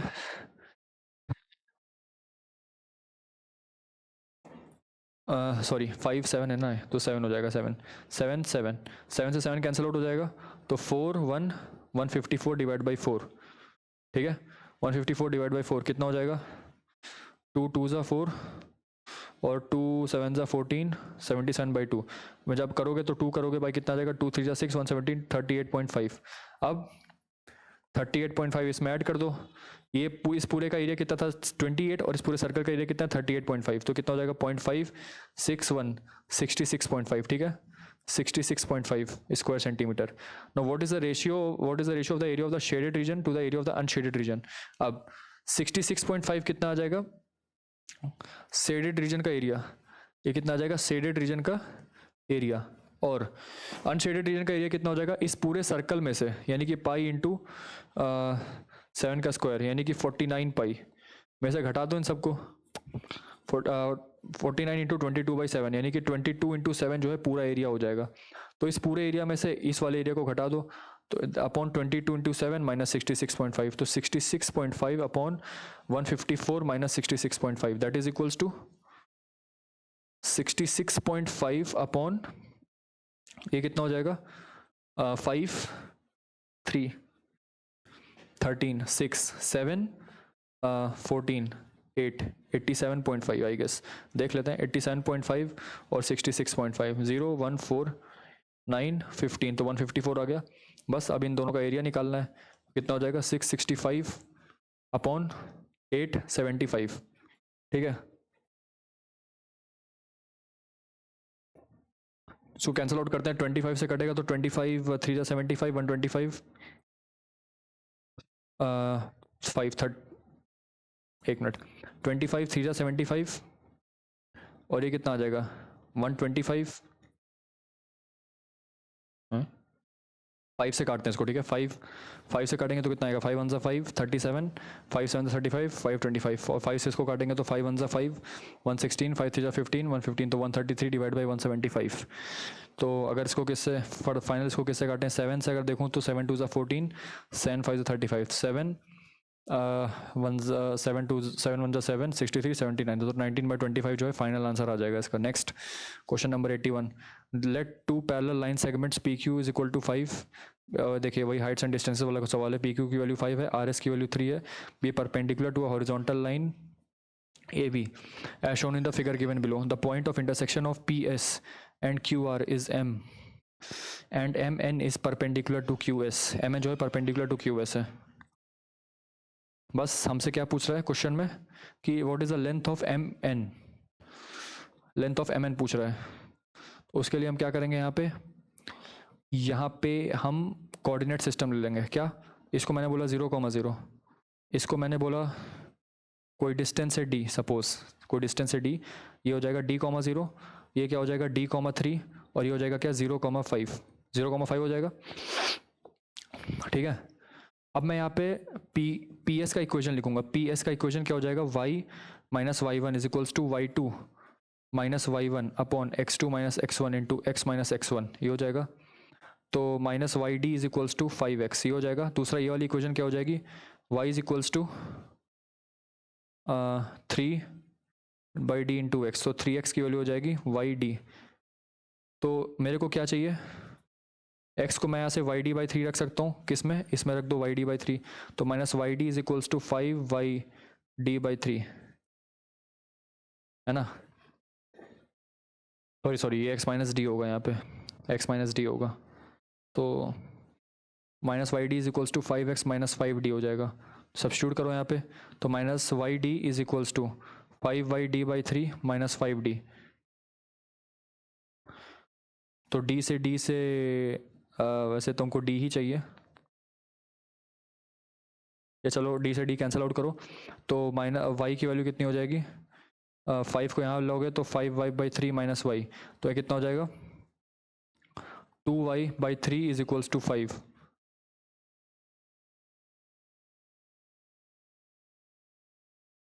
y is equals to,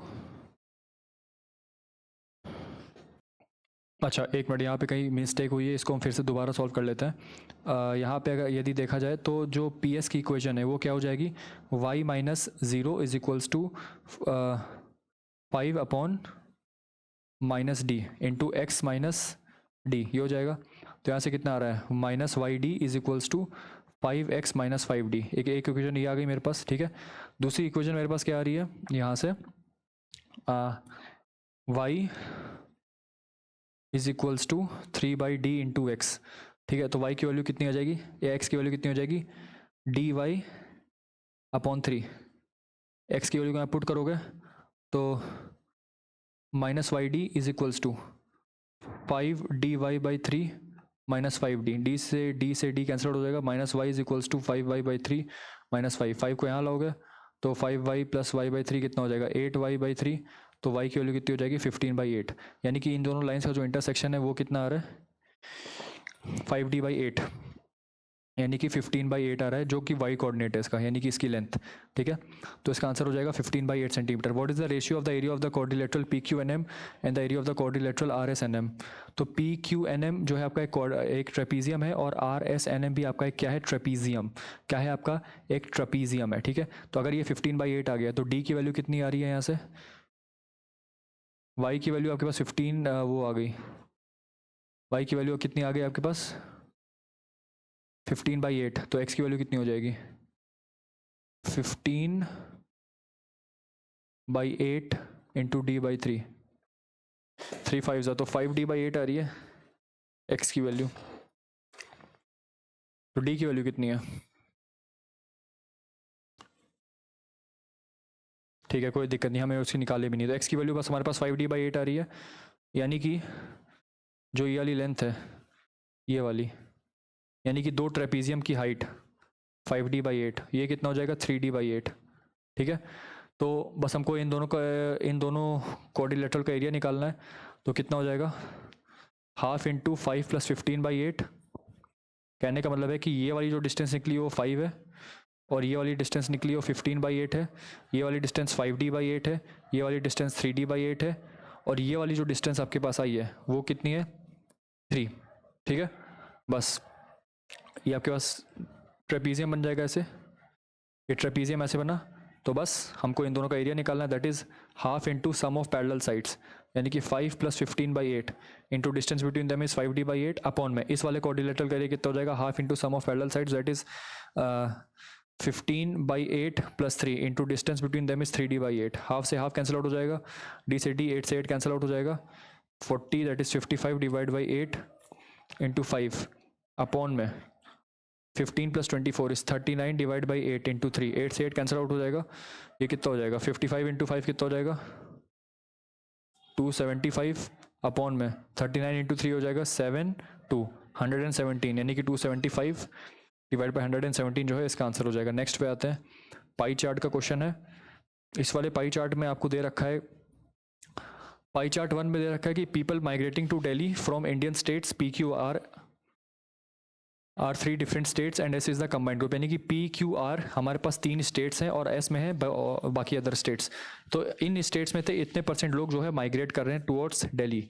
now pie chart 2 indicates the different age groups ABCD of these people migrating for each state. Now it says that if the people coming from a particular state belonging to S are 15%, S में already S से already कितने लोग आ रहे हैं 20%, तो X suppose मैंने बोला कि ये पूरी की पूरी पॉपुलेशन जो है वो X है, पूरी की जो पूरी पॉपुलेशन है वो X है, तो S 20% है, तो इसका कितना हो जाएगा X/5, X/5 हो जाएगा इसका, है ना। अब X/5 का 15% यानी कि इसका भी 15% जो है वो 24,000 है, तो वो कितने हैं 24,000। तो यहाँ से अगर आप निकालोगे तो आ जाएगा 3 8 24 8,000, और X की वैल्यू कितनी आ जाएगी 8 लाख, ठीक है 8 लाख। टोटल पॉपुलेशन जो है वो 8 लाख आ रही है। दूसरा पार्ट क्या कह रहा है कि then what is the total number of migrating people belonging to age group B. अब एज ग्रुप बी में 15% है, कितनी पॉपुलेशन का 8 लाख का, तो निकाल देते हैं। तो 15% ऑफ 8 लाख कितना हो जाएगा 800,000, तो ऐसे 0 कैंसिल हो जाएगा 04120,000, तो ये कितना हो जाएगा 1.2 lakh, 1.2 lakh which is option number A. Next, what is the maximum of differences between the number of people coming from different groups PQRS?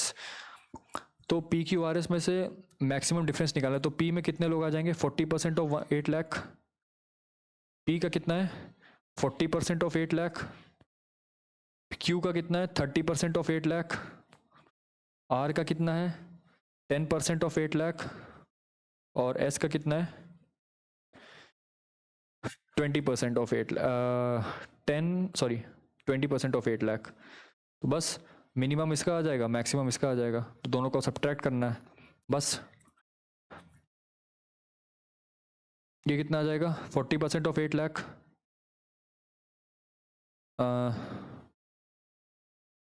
3 lakh, ये आ जाएगा आपका 3,20,000, और ये 10% कितना आ जाएगा 80,000। तो जब 3,20,000 में से 80,000 सब्ट्रैक्ट करोगे तो आएगा कितना 2,40,000, that is option number C. Next क्या बोल रहा है, what is the difference between number of people coming from R having age group A, R से आने वाले एज ग्रुप ए 10% हैं, तो 10% ऑफ 8 लाख कितना हो जाएगा 80,000।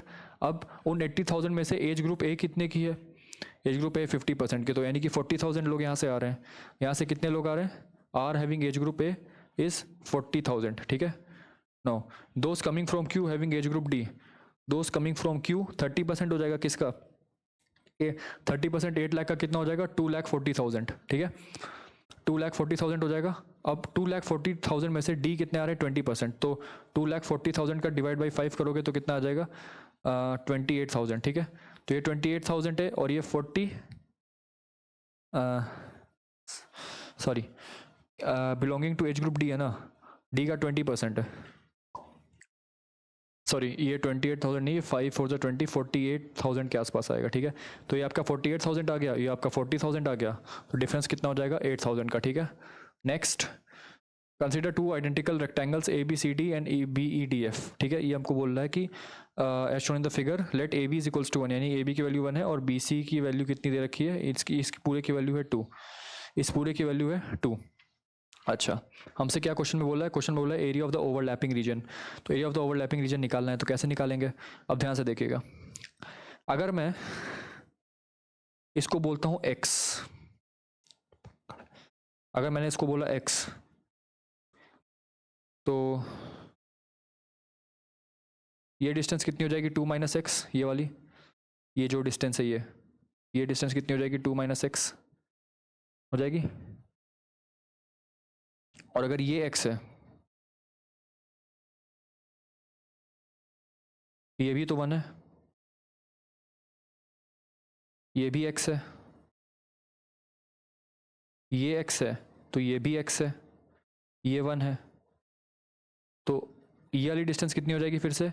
अब इसको दो तरीके से लिख सकते हैं, कैसे, या तो आप इसको देखो इस हिसाब से, तो यहाँ पे मैं लिख सकता हूँ √1 + x², या फिर इसकी और एक डिस्टेंस हो सकती है क्या 2 - x, इसकी दो डिस्टेंसेज हैं, दोनों के दोनों बराबर आनी चाहिए, तो इसको मैं लिख सकता हूँ √1 + x² की वैल्यू 2 - x आ जाएगी, ठीक है। तो यहाँ पे 1 + x² की वैल्यू कितनी आ जाएगी 4 + x² - 4x, x² cancel out हो जाएगा, 4x की वैल्यू 3 आ जाएगी, x की वैल्यू कितनी आ जाएगी 3/4। अब हमसे पूछा area of the overlapping region, तो इस पूरे ट्राइंगल के एरिया में से इन दो ट्राइंगल्स का एरिया माइनस कर दोगे तो तुम्हारे पास ओवरलैपिंग एरिया का रीजन आ जाएगा, ओवरलैपिंग रीजन का एरिया आ जाएगा। तो इस पूरे रेक्टेंगल का एरिया कितना है 2, अब इस 2 में से सब्ट्रैक्ट करो, क्या 2 में से सब्ट्रैक्ट करो इन दोनों ट्राइंगल्स का एरिया, इन दोनों ट्राइंगल्स का एरिया कितना हो जाएगा half into base into height, base कितना है 1 और हाइट कितना है x, तो 3/4। ये दो ट्राइंगल है तो 2 से मल्टीप्लाई करो, तो 2 से 2 गया तो 3/4 बचा, सिर्फ 3/4, तो 2 में से 3/4 गया तो कितना आ जाएगा 5/4 स्क्वायर सेंटीमीटर, ठीक है। नो ये हमारा आ गया area of the overlapping reason. अब हमसे area of the non overlapping region पूछ रहा है, तो area of the non overlapping region क्या हो जाएगा, आपके पास 4 ट्राइंगल है, तो 4 ट्राइंगल का एरिया कितना हो जाएगा हाफ इंटू बेस, x की वैल्यू कितनी है 3/4 इंटू 1 इंटू 4, ये 4 हो जाएगा, 4 से 4 किया तो 3/2 जो है आंसर आ जाएगा आपका स्क्वायर सेंटीमीटर में, ठीक है। नेक्स्ट पे आता है, अब देखो यहाँ पे consider ABC is a right angle triangle with angle ABC की value 90, the centre of the circle of the given triangle is at O, ठीक है, whose radius is 2 centimetre, radius है यहाँ पे आपको 2 सेंटीमीटर दे रखा है, ये 2 है, तो ये वाला भी आपके पास 2 है और ये वाला भी 2 है। अब ये 2 है तो ये 2 है तो ये भी 2 है, तो ये आपका डायगोनल कितना आ जाएगा 2√2 है ना, ये डायगोनल कितना आ जाएगा 2√2, ठीक है, डायगोनल आ जाएगा आपके पास 2√2। अब MA/MC की वैल्यू दे रखा है 2K/3K, सपोज मैंने बोला कि ये 2K है और ये कितना है 3K, ठीक है, ये 2K 3K है। अच्छा अब हमसे क्वेश्चन बोला है कि AB और BC की वैल्यू बता दो, AB और BC की वैल्यू क्या होगी, AB और BC की वैल्यू क्या होगी। अच्छा ध्यान से देखते हैं, अगर ये 2K है तो ये वाली डिस्टेंस भी आपके पास कितनी हो जाएगी 2K, ये वाली डिस्टेंस अगर 3K है तो ये वाली डिस्टेंस भी आपके पास 3K हो जाएगी, ठीक है। ये 2 है तो ये पूरी की पूरी डिस्टेंस 3K + 2 हो गई और ये पूरी की पूरी डिस्टेंस 2K + 2 हो गई, तो क्या बोल सकता हूँ मैं, 2k प्लस 2 का whole square plus 3k plus 2 का whole square is equals to इस पूरे का square that is 25k square. तो कितना हो जाएगा 4k square plus 9k square plus 4 is 8 plus 8k plus 12k that is 20k is equal to 25k square. तो 13k square 25 इधर जाएगा तो 12k स्क्वायर हो जाएगा। 12k square minus 20k minus 8 equal to 0। तो 4 से डिवाइड करेंगे तो आएगा 3k square minus 4k minus 2 equal to 0। तो 3k स्क्वायर, सॉरी 4 से डिवाइड करेंगे तो 5 आएगा। तो 3k square minus 6k plus k minus 2 equal to 0। तो 3k into k minus 6 plus 1 into k minus 2 plus 1 into k minus 2। तो k की value यहाँ से कितनी आ जाएगी 2। जब k की वैल्यू 2 आ गई तो ये डिस्टेंस पूरी हो गई 8, ये डिस्टेंस हो गई पूरी 6 और ये पूरी डिस्टेंस हो जाएगी 10। तो A B plus B C कितना है 8 प्लस 6 which is equals to 14 centimetre. ठीक है। नेक्स्ट हमसे पूछ रहा है कि what is the radius of the circle with centre at O1 and what is the radius of the centre of circle with centre O2। ध्यान से देखिएगा, यहाँ पे अगर ये वाला एंगल को मैं थीटा बोलता हूँ, थीटा मैंने बोला।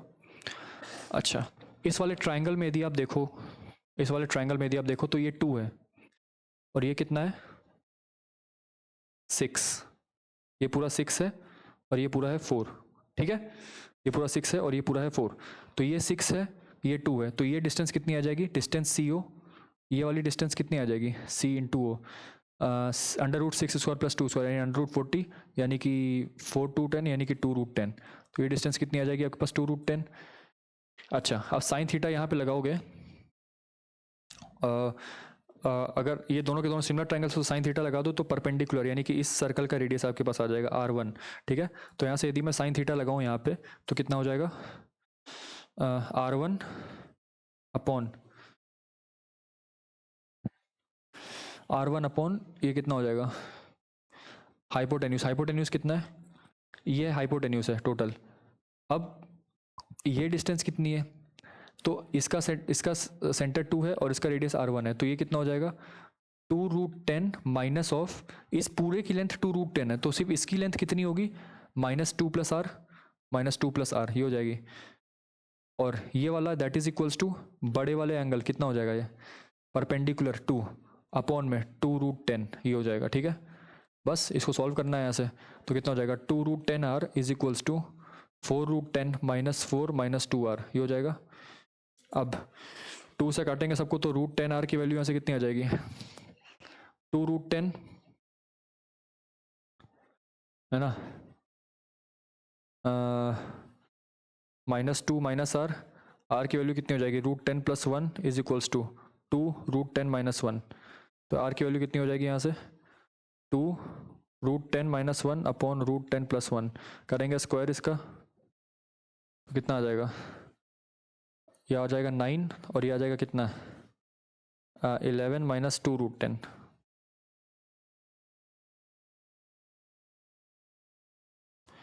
तो आपके पास कितना आ जाएगा 22 minus 4 root 10 divide by 9, 22 minus 4 root 10 divide by 9। तो इसका आंसर कितना आ जाएगा, अच्छा मैंने O2 वाले सर्कल का सेंटर निकाल दिया 22 माइनस 4 रूट 10 बाई 9। तो इसका आंसर यहाँ पे ऑप्शन नंबर C हो जाएगा जिसका सेंटर O2 है। लेकिन मेरे को O1 का निकालना था, O1 का निकाल देते हैं यहाँ से।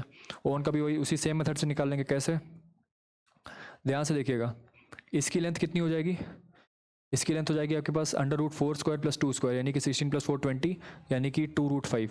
इसकी लेंथ हो जाएगी आपके पास टोटल 2 रूट 5 इस पूरे की length.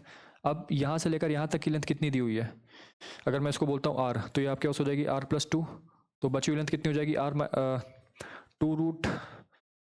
2 root 5 minus R minus 2। तो यहाँ से अगर मैं साइन थीटा का लगाऊँ यहाँ पे same to same similar triangles का एरिया, तो साइन थीटा क्या हो जाएगा यहाँ पे, साइन थीटा हो जाएगा R अपॉन दिस लेंथ। तो ये जो दिस लेंथ है यहाँ पे, ये वाली जो लेंथ है वो कितनी हो जाएगी 2 रूट 5 माइनस R माइनस 2। तो साइन थीटा क्या हो जाएगा R upon 2 root 5 R upon 2 root 5 minus 2 minus R that is equal to, अब बड़े वाले का लेते हैं इस वाले एंगल का, साइन थीटा इसका कितना हो जाएगा परपेंडिकुलर यानी कि 2 अपॉन 2 रूट 5, 2 अपॉन 2 रूट 5। ठीक है, तो 2 अपॉन 2 रूट 5 यहाँ से कटा तो रूट 5 R की वैल्यू कितनी आ जाएगी 2 रूट 5 माइनस 2 माइनस R तो यहाँ से आर कितना हो जाएगा, √5 + 1 इज इक्वल टू 2√5 - 2, ठीक है। आर की वैल्यू कितनी हो जाएगी, 2√5 - 1 अपॉन √5 + 1, √5 - 1 से रैशनलाइज करो इसको तो √5 - 1 यहाँ हो जाएगा। अब ये कितना हो जाएगा, 2 से 2 कैंसिल आउट हो जाएगा। आर की वैल्यू कितनी हो जाएगी, 5 + 1 6 - 2√5 है।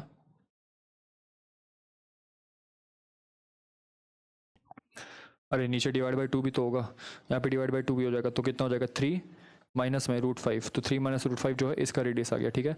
तो इस हिसाब से हम जो है सिमिलरिटी ऑफ ट्रायंगल्स का यहाँ पे फॉर्मूला लगा के इसको सॉल्व करेंगे। नेक्स्ट वाले इस पे आते हैं, इसका एरिया, अच्छा पहले इसको मैं मिटा देता हूँ।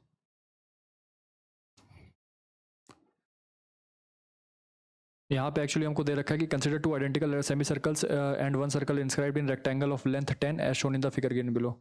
तो लेंथ 10 पे करना है, ठीक है। तो यानी कि इसकी वैल्यू मेरे को कितनी दी हुई है, 10, ठीक है। इसकी वैल्यू जो है मुझे 10 दी हुई है। अगर इसकी वैल्यू मुझे 10 दी हुई है तो इसकी वैल्यू 5 हो जाएगी, इसकी भी वैल्यू 5 हो जाएगी, इसकी भी वैल्यू 5 हो जाएगी, ठीक है। पहला क्वेश्चन, पहला पार्ट क्या बोल रहा है कि what is the area of the triangle EOF। Triangle EOF का एरिया पूछ रहा है, यानी कि इसका और इसका एरिया पूछ रहा है। तो निकाल देते हैं एरिया। ये 5 हो जाएगा, ये 5 है, ठीक है। तो अगर ये डिस्टेंस x है तो ये वाली डिस्टेंस भी x होगी, तो यहाँ से इसका एरिया कितना आ जाएगा, 2x² की वैल्यू यहाँ से 25 आ जाएगी, x स्क्वायर की वैल्यू यहाँ से 25/2 आ जाएगी, ठीक है। x² की वैल्यू 25/2 यानी x की वैल्यू आ जाएगी 5/√2। x की वैल्यू यहाँ से कितनी आ रही है, 5/√2। हमसे EOF ट्राइंगल का एरिया पूछ रहा है, ट्राइंगल EOF का एरिया पूछ रहा है, ठीक है। तो हमको पता है ये एंगल 90 डिग्री होता है, तो हाफ इंटू बेस, क्योंकि ये डायमीटर है ना इसलिए डायमीटर किसी भी सर्कमफ्रेंस पे एंगल 90 डिग्री सब्टेंड कर रहा है, तो आप इस वाले ट्रायंगल के एरिया अपने आप निकाल लोगे। तो half into base into height, half into 5 into 5 that is equals to 25 divided by 2 and this 25 divided by 2 is nothing but 12.5 square centimeter।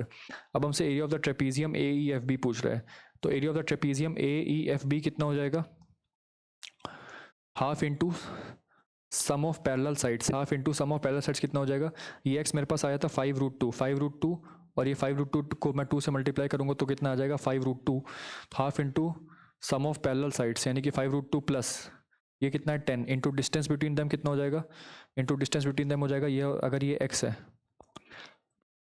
तो ये भी वाला भी 5√2 है, तो 5/√2 हो जाएगा, ठीक है। तो ये कितना हो जाएगा,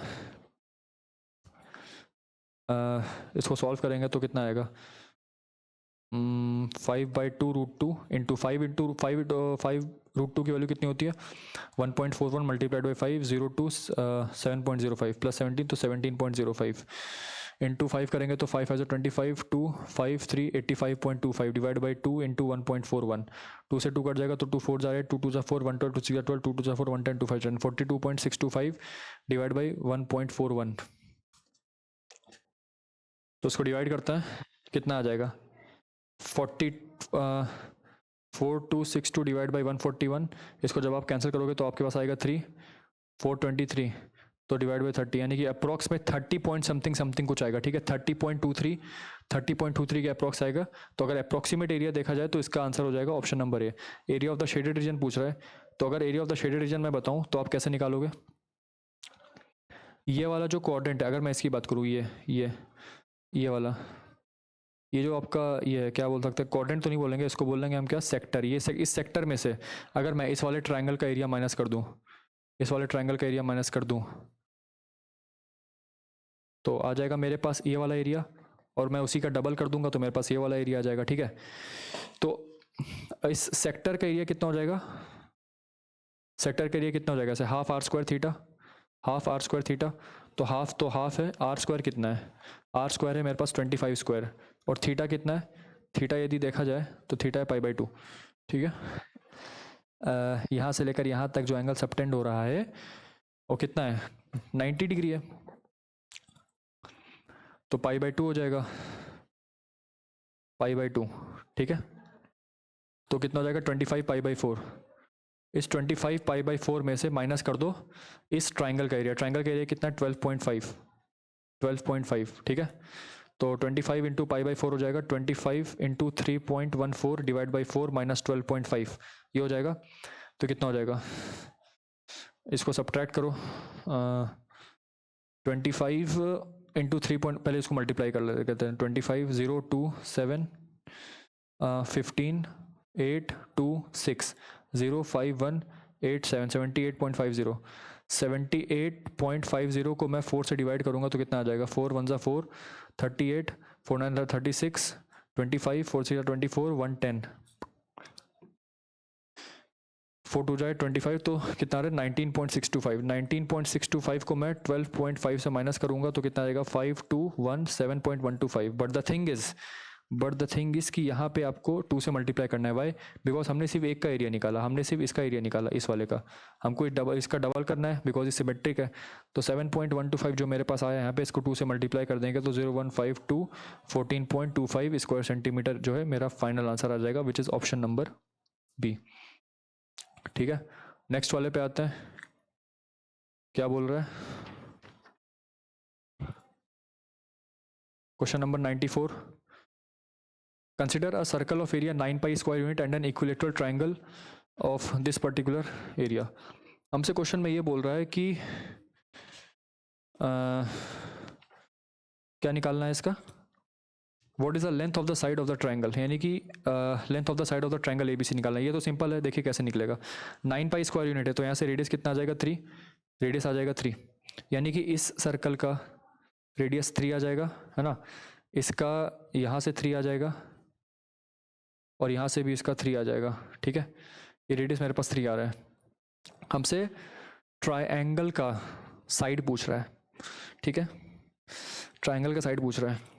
अब ये डिस्टेंस 3 है तो ये वाली डिस्टेंस भी 3 हो जाएगी। तो इस ट्राइंगल का जो ऑल्टीट्यूड है, इस ट्राइंगल का जो ऑल्टीट्यूड है वो कितना आ गया 6, और इक्विलेटरल ट्राइंगल का जो ऑल्टीट्यूड होता है वो कितना होता है √3a/2। √3a/2 कितना दे रखा है मेरे को, 3 + 3 विच इज़ 6। तो जो साइड है, ये साइड क्या है A, ये साइड है A, तो A की वैल्यू कितनी हो जाएगी यहाँ से 12/√3, √3 से मल्टीप्लाई करोगे तो आ जाएगा 12√3/3 दैट इज़ 4√3। तो साइड मेरे पास कितनी आ जाएगी 4√3 यूनिट। दूसरा हमसे पूछ रहा है क्या, what is the area of the shaded reason. Area of the shaded reason क्या हो जाएगा, तो आप ध्यान से देखो, तो मैं इसको ऐसे लिख सकता हूँ, area of the shaded region is equals to area of the triangle ABC plus area of the circle ABC, circle ABC। मैंने एक बार ट्राइंगल का एरिया लिया और एक बार मैंने सर्कल का एरिया लिया, तो उन दोनों ही केस में ये वाला जो कॉमन एरिया है वो आ रहा है, ये वाला जो कॉमन एरिया है वो आ रहा है, तो मैं इसको 2 टाइम्स सब्ट्रैक्ट कर दूंगा, -2 times the this particular area. ठीक है, ये आ जाएगा, है ना, ये आ जाएगा। अब ठीक है, तो इस वाले क्वेश्चन को रफ में करते हैं, थोड़ा सा लेंदी जाएगा। देखिए क्वेश्चन में मेरे को ये बोला है कि एक सर्कल है, ऐसे एक सर्कल गिवन है। ठीक है, एक सर्कल गिवन है और इस सर्कल में एक ट्राइंगल आता है। ठीक है, इस सर्कल में क्या आता है, ट्राइंगल, ऐसे।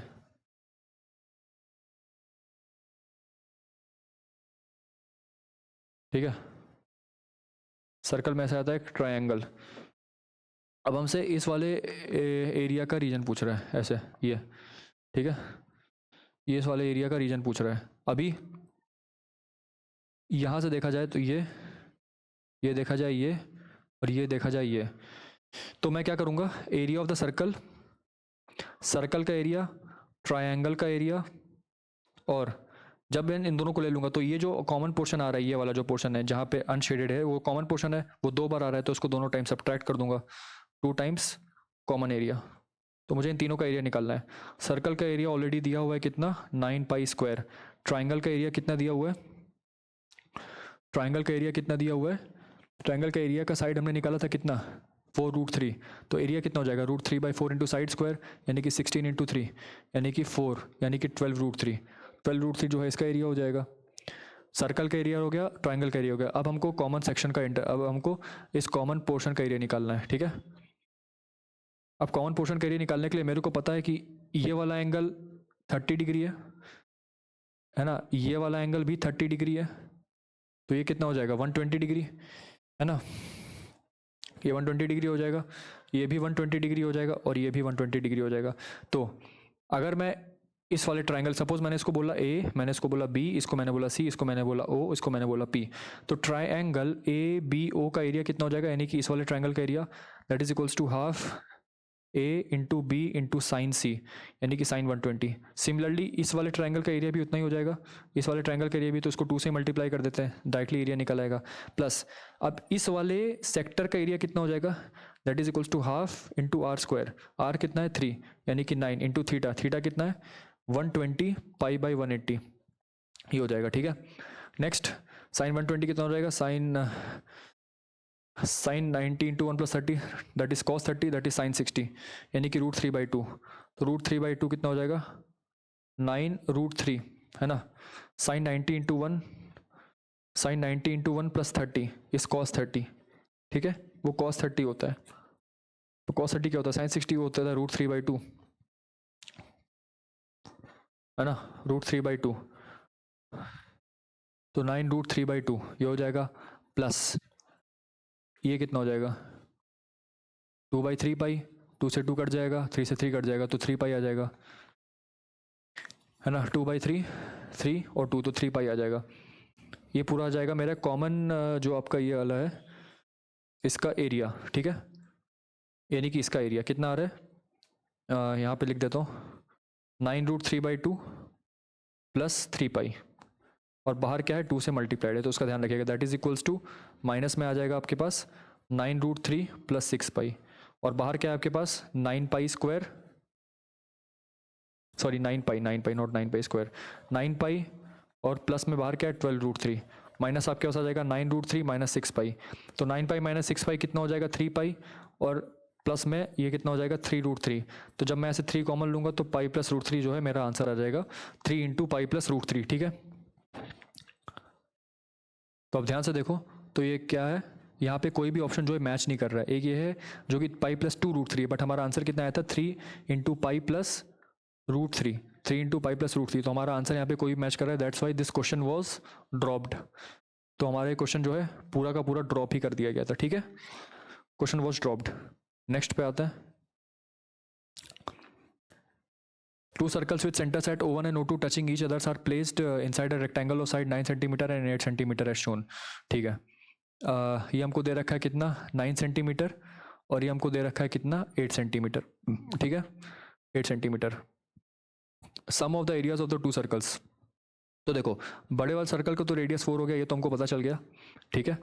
अब सपोज मैंने बोला कि इसका रेडियस r है, तो ये वाली वैल्यू कितनी है 4r, यहाँ से मैं एक ट्राइंगल बनाता हूँ ये वाला, ठीक है, ये डिस्टेंस है r, तो ये डिस्टेंस भी है r, तो ये डिस्टेंस कितनी हो जाएगी 4 माइनस आर, 4 माइनस आर। अब यहाँ पे पाइथागोरन ट्रिपलेट लगाओगे या पाइथागोरस फॉर्मूला लगा दो कि तो कितना हो जाएगा 4 प्लस आर का होल स्क्वायर, ये कितना हो जाएगा 4 प्लस आर का whole square is equals to 4 minus R का होल स्क्वायर प्लस ये वाली डिस्टेंस, ठीक है।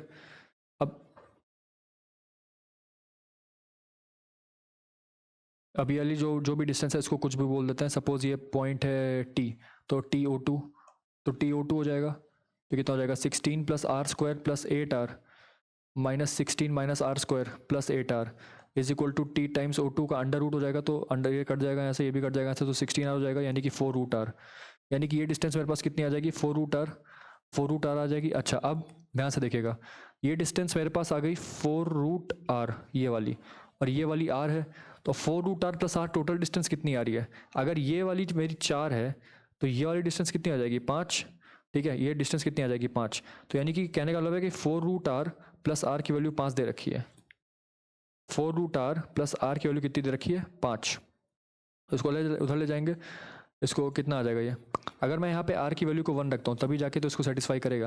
ध्यान से अगर आप देखो r की वैल्यू को 1 रखो यहाँ पे, तो 4 into 1 plus 1 that is equals to 5, तो जो छोटा वाला सर्कल है उसका रेडियस आ गया 1, बड़े वाले सर्कल का रेडियस है 4, तो आंसर कितना आ जाएगा pi into 4 square plus pi into 1 square that is equals to 16 pi plus pi that is equal to 17 pi, 17 pi square unit answer हो जाएगा 97।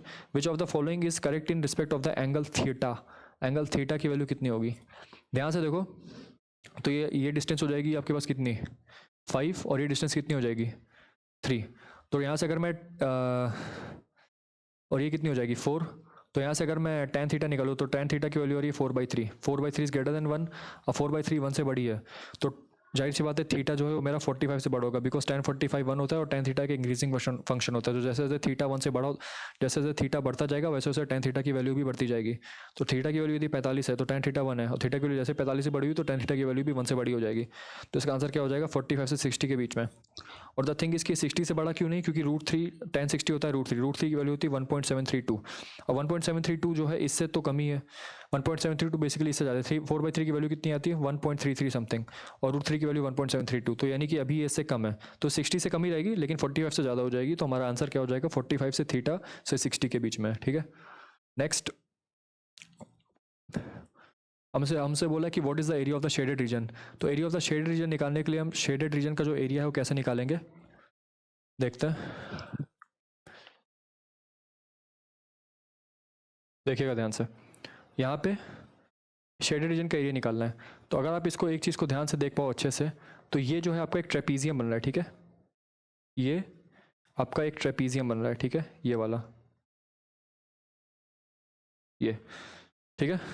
इस ट्रेपीजियम को मैं रीड्रॉ कर दे रहा हूँ वहाँ पे जाके, अच्छा, ताकि आपको अच्छे से समझ में आए। यहाँ पे नीचे कहीं ड्रॉ कर दे रहा हूँ, देखो ध्यान से, इसको हटा देता हूँ। ये ट्रेपीजियम आपका कुछ ऐसे बन रहा है,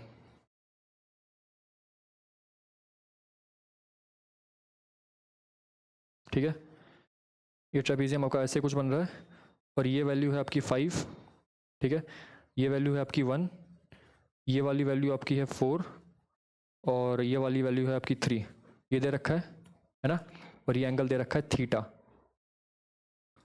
अच्छा, और क्या चीज़ है, बस हमसे इस वाले एंगल का यहाँ पे एक सर्कल ऐसे जा रहा है, अच्छा इसको हटा देते हैं, एक सर्कल ऐसे जा रहा है,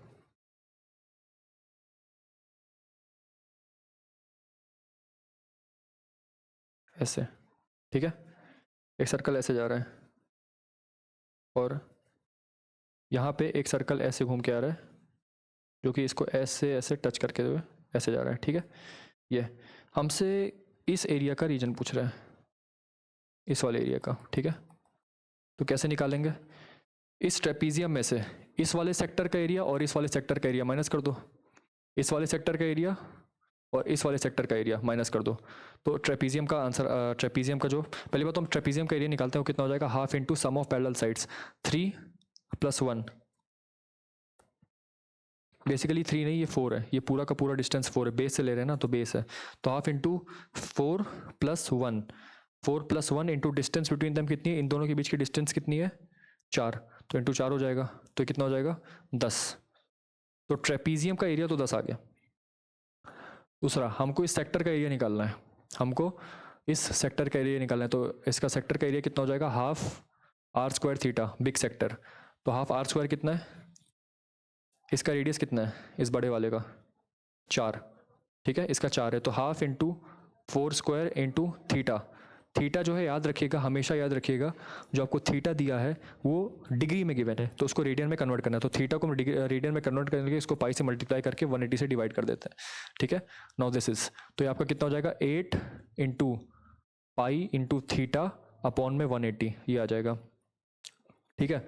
इस वाले सेक्टर का एरिया, सेक्टर ए का एरिया ये आ जाएगा। फिर सेक्टर बी का एरिया कितना हो जाएगा, हाफ इंटू r², ये आपका हो जाएगा 1 इंटू थीटा। अब ये वाला, अब देखो ध्यान से देखना, ये वाला एंगल 90 है, ये वाला एंगल 90 है, तो टोटल अब इस क्वाड्रिलेटरल के का जो एंगल्स का सम होता है 360 होता है, इसका 90 है, इसका 90 है, इसका थीटा है, तो 360 माइनस 180 माइनस थीटा कितना हो जाएगा 180 माइनस थीटा, यानी कि ये वाला जो एंगल आपका आएगा वो आ जाएगा 180 माइनस थीटा, 180 माइनस थीटा आएगा। अच्छा, तो इसका एरिया कितना हो जाएगा, बी वाले का एरिया कितना हो जाएगा, half r² into theta, theta क्या हो जाएगा 180 minus theta into pi by 180, ये हो जाएगा, तो इसका एरिया कितना आ जाएगा। अच्छा, पहली बात इसका एरिया कितना आया था 16 थीटा पाई अपॉन 360, प्लस में इस वाले एरिया का कितना आ जाएगा 180 minus theta into pi divide by 360, ये आ जाएगा, ठीक है। और इस पूरे को किससे माइनस करना है 10 से, ताकि मेरे पास शेडेड एरिया का रीजन आ जाए। तो इसको जब सॉल्व करोगे तो आएगा 16 theta pi plus 180 pi minus pi theta upon में आ जाएगा 360। तो यहाँ से आ जाएगा आपके पास 15 pi theta plus 180 pi divide by 360। इसको 10 से माइनस कर देंगे, ठीक है। तो ये आपके पास आ जाएगा 10 माइनस में pi theta divide by 224 plus pi by 2, ये आ जाएगा। तो इसको खोलेंगे तो कितना आ जाएगा 240 माइनस में 240 माइनस में pi theta plus 12 pi upon 240 मतलब अपॉन 24।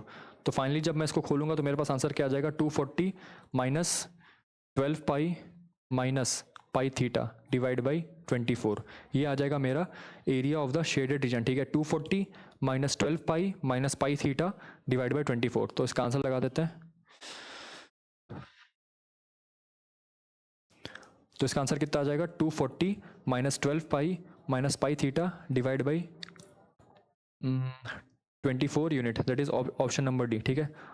अब आते हैं इस वाले सवाल पे, क्या बोल रहा है length of A B B C C D are equal, और बड़े वाले ए बी सी डी जो उसका डायमीटर हमको दे रखा है 6, तो इसका रेडियस कितना आ जाएगा 3, इसका रेडियस आ जाएगा, sorry let A B C D be the diameter of circle, इसका रेडियस इसका 6 ही गिवन है, रेडियस हमको इसका 6 गिवन है, ठीक है। तो इसका रेडियस 6 गिवन है, डायमीटर हो जाएगा 12, यानी कि ए बी की वैल्यू 3, ए बी की वैल्यू 4 हो जाएगी, बी सी की वैल्यू 4 हो जाएगी और सी डी की वैल्यू 4 हो जाएगी, क्योंकि ये तीनों के तीनों इक्वल है ना, A B B C C D are equal. Next क्या बोल रहा है, सेमी सर्कल ऐसे ऐसे बनते हैं। यहाँ पे क्या दे रखा है हमको पहला क्वेश्चन क्या पूछा है, पहला क्वेश्चन हमसे ये पूछा है कि area of the ratio of the area of the shaded region to that of the non shaded region, shaded और नॉन शेडेड का एरिया पूछा हुआ है रेशियो। तो अगर आप ध्यान से देखो तो इस वाले का बड़े वाले सर्कल का रेडियस है 6, तो उसके सेमी सर्कल का उसका एरिया कितना आ जाएगा 36 पाई, और इसका आधा करोगे तो 18 पाई, ठीक है। तो इस वाले सर्कल का एरिया कितना आ जाएगा 18 पाई, ठीक है। इस वाले सर्कल का एरिया आ जाएगा 18 पाई, और इस वाले सर्कल का एरिया कितना आ जाएगा सेमी सर्कल का पाई, क्योंकि इसका डायमीटर 4 है, रेडियस 2 है, तो 4 पाई आर स्क्वायर आएगा, पाई आर स्क्वायर में आ जाएगा तो 4 पाई डिवाइड बाई 2, तो 2 पाई आ जाएगा, सॉरी इसका 2 पाई आ जाएगा। इसका कितना आ जाएगा, इसका आ जाएगा आपके पास 16 पाई डिवाइड बाई 2, दैट इज 8 पाई, ठीक है। तो 8 पाई प्लस 2 पाई 10 पाई, 10 पाई प्लस 18 पाई 28 पाई। तो जो अनशेडेड एरिया है उसका एरिया कितना आ जाएगा 28 पाई, ठीक है। अब ये हो जाएगा आपका किसका अनशेडेड का, शेडेड का कितना हो जाएगा शेडेड, तो इसका आंसर कितना आ जाएगा ऑप्शन नंबर डी, है ना। तो इसी के साथ हम इसको एंड करते हैं, थैंक यू।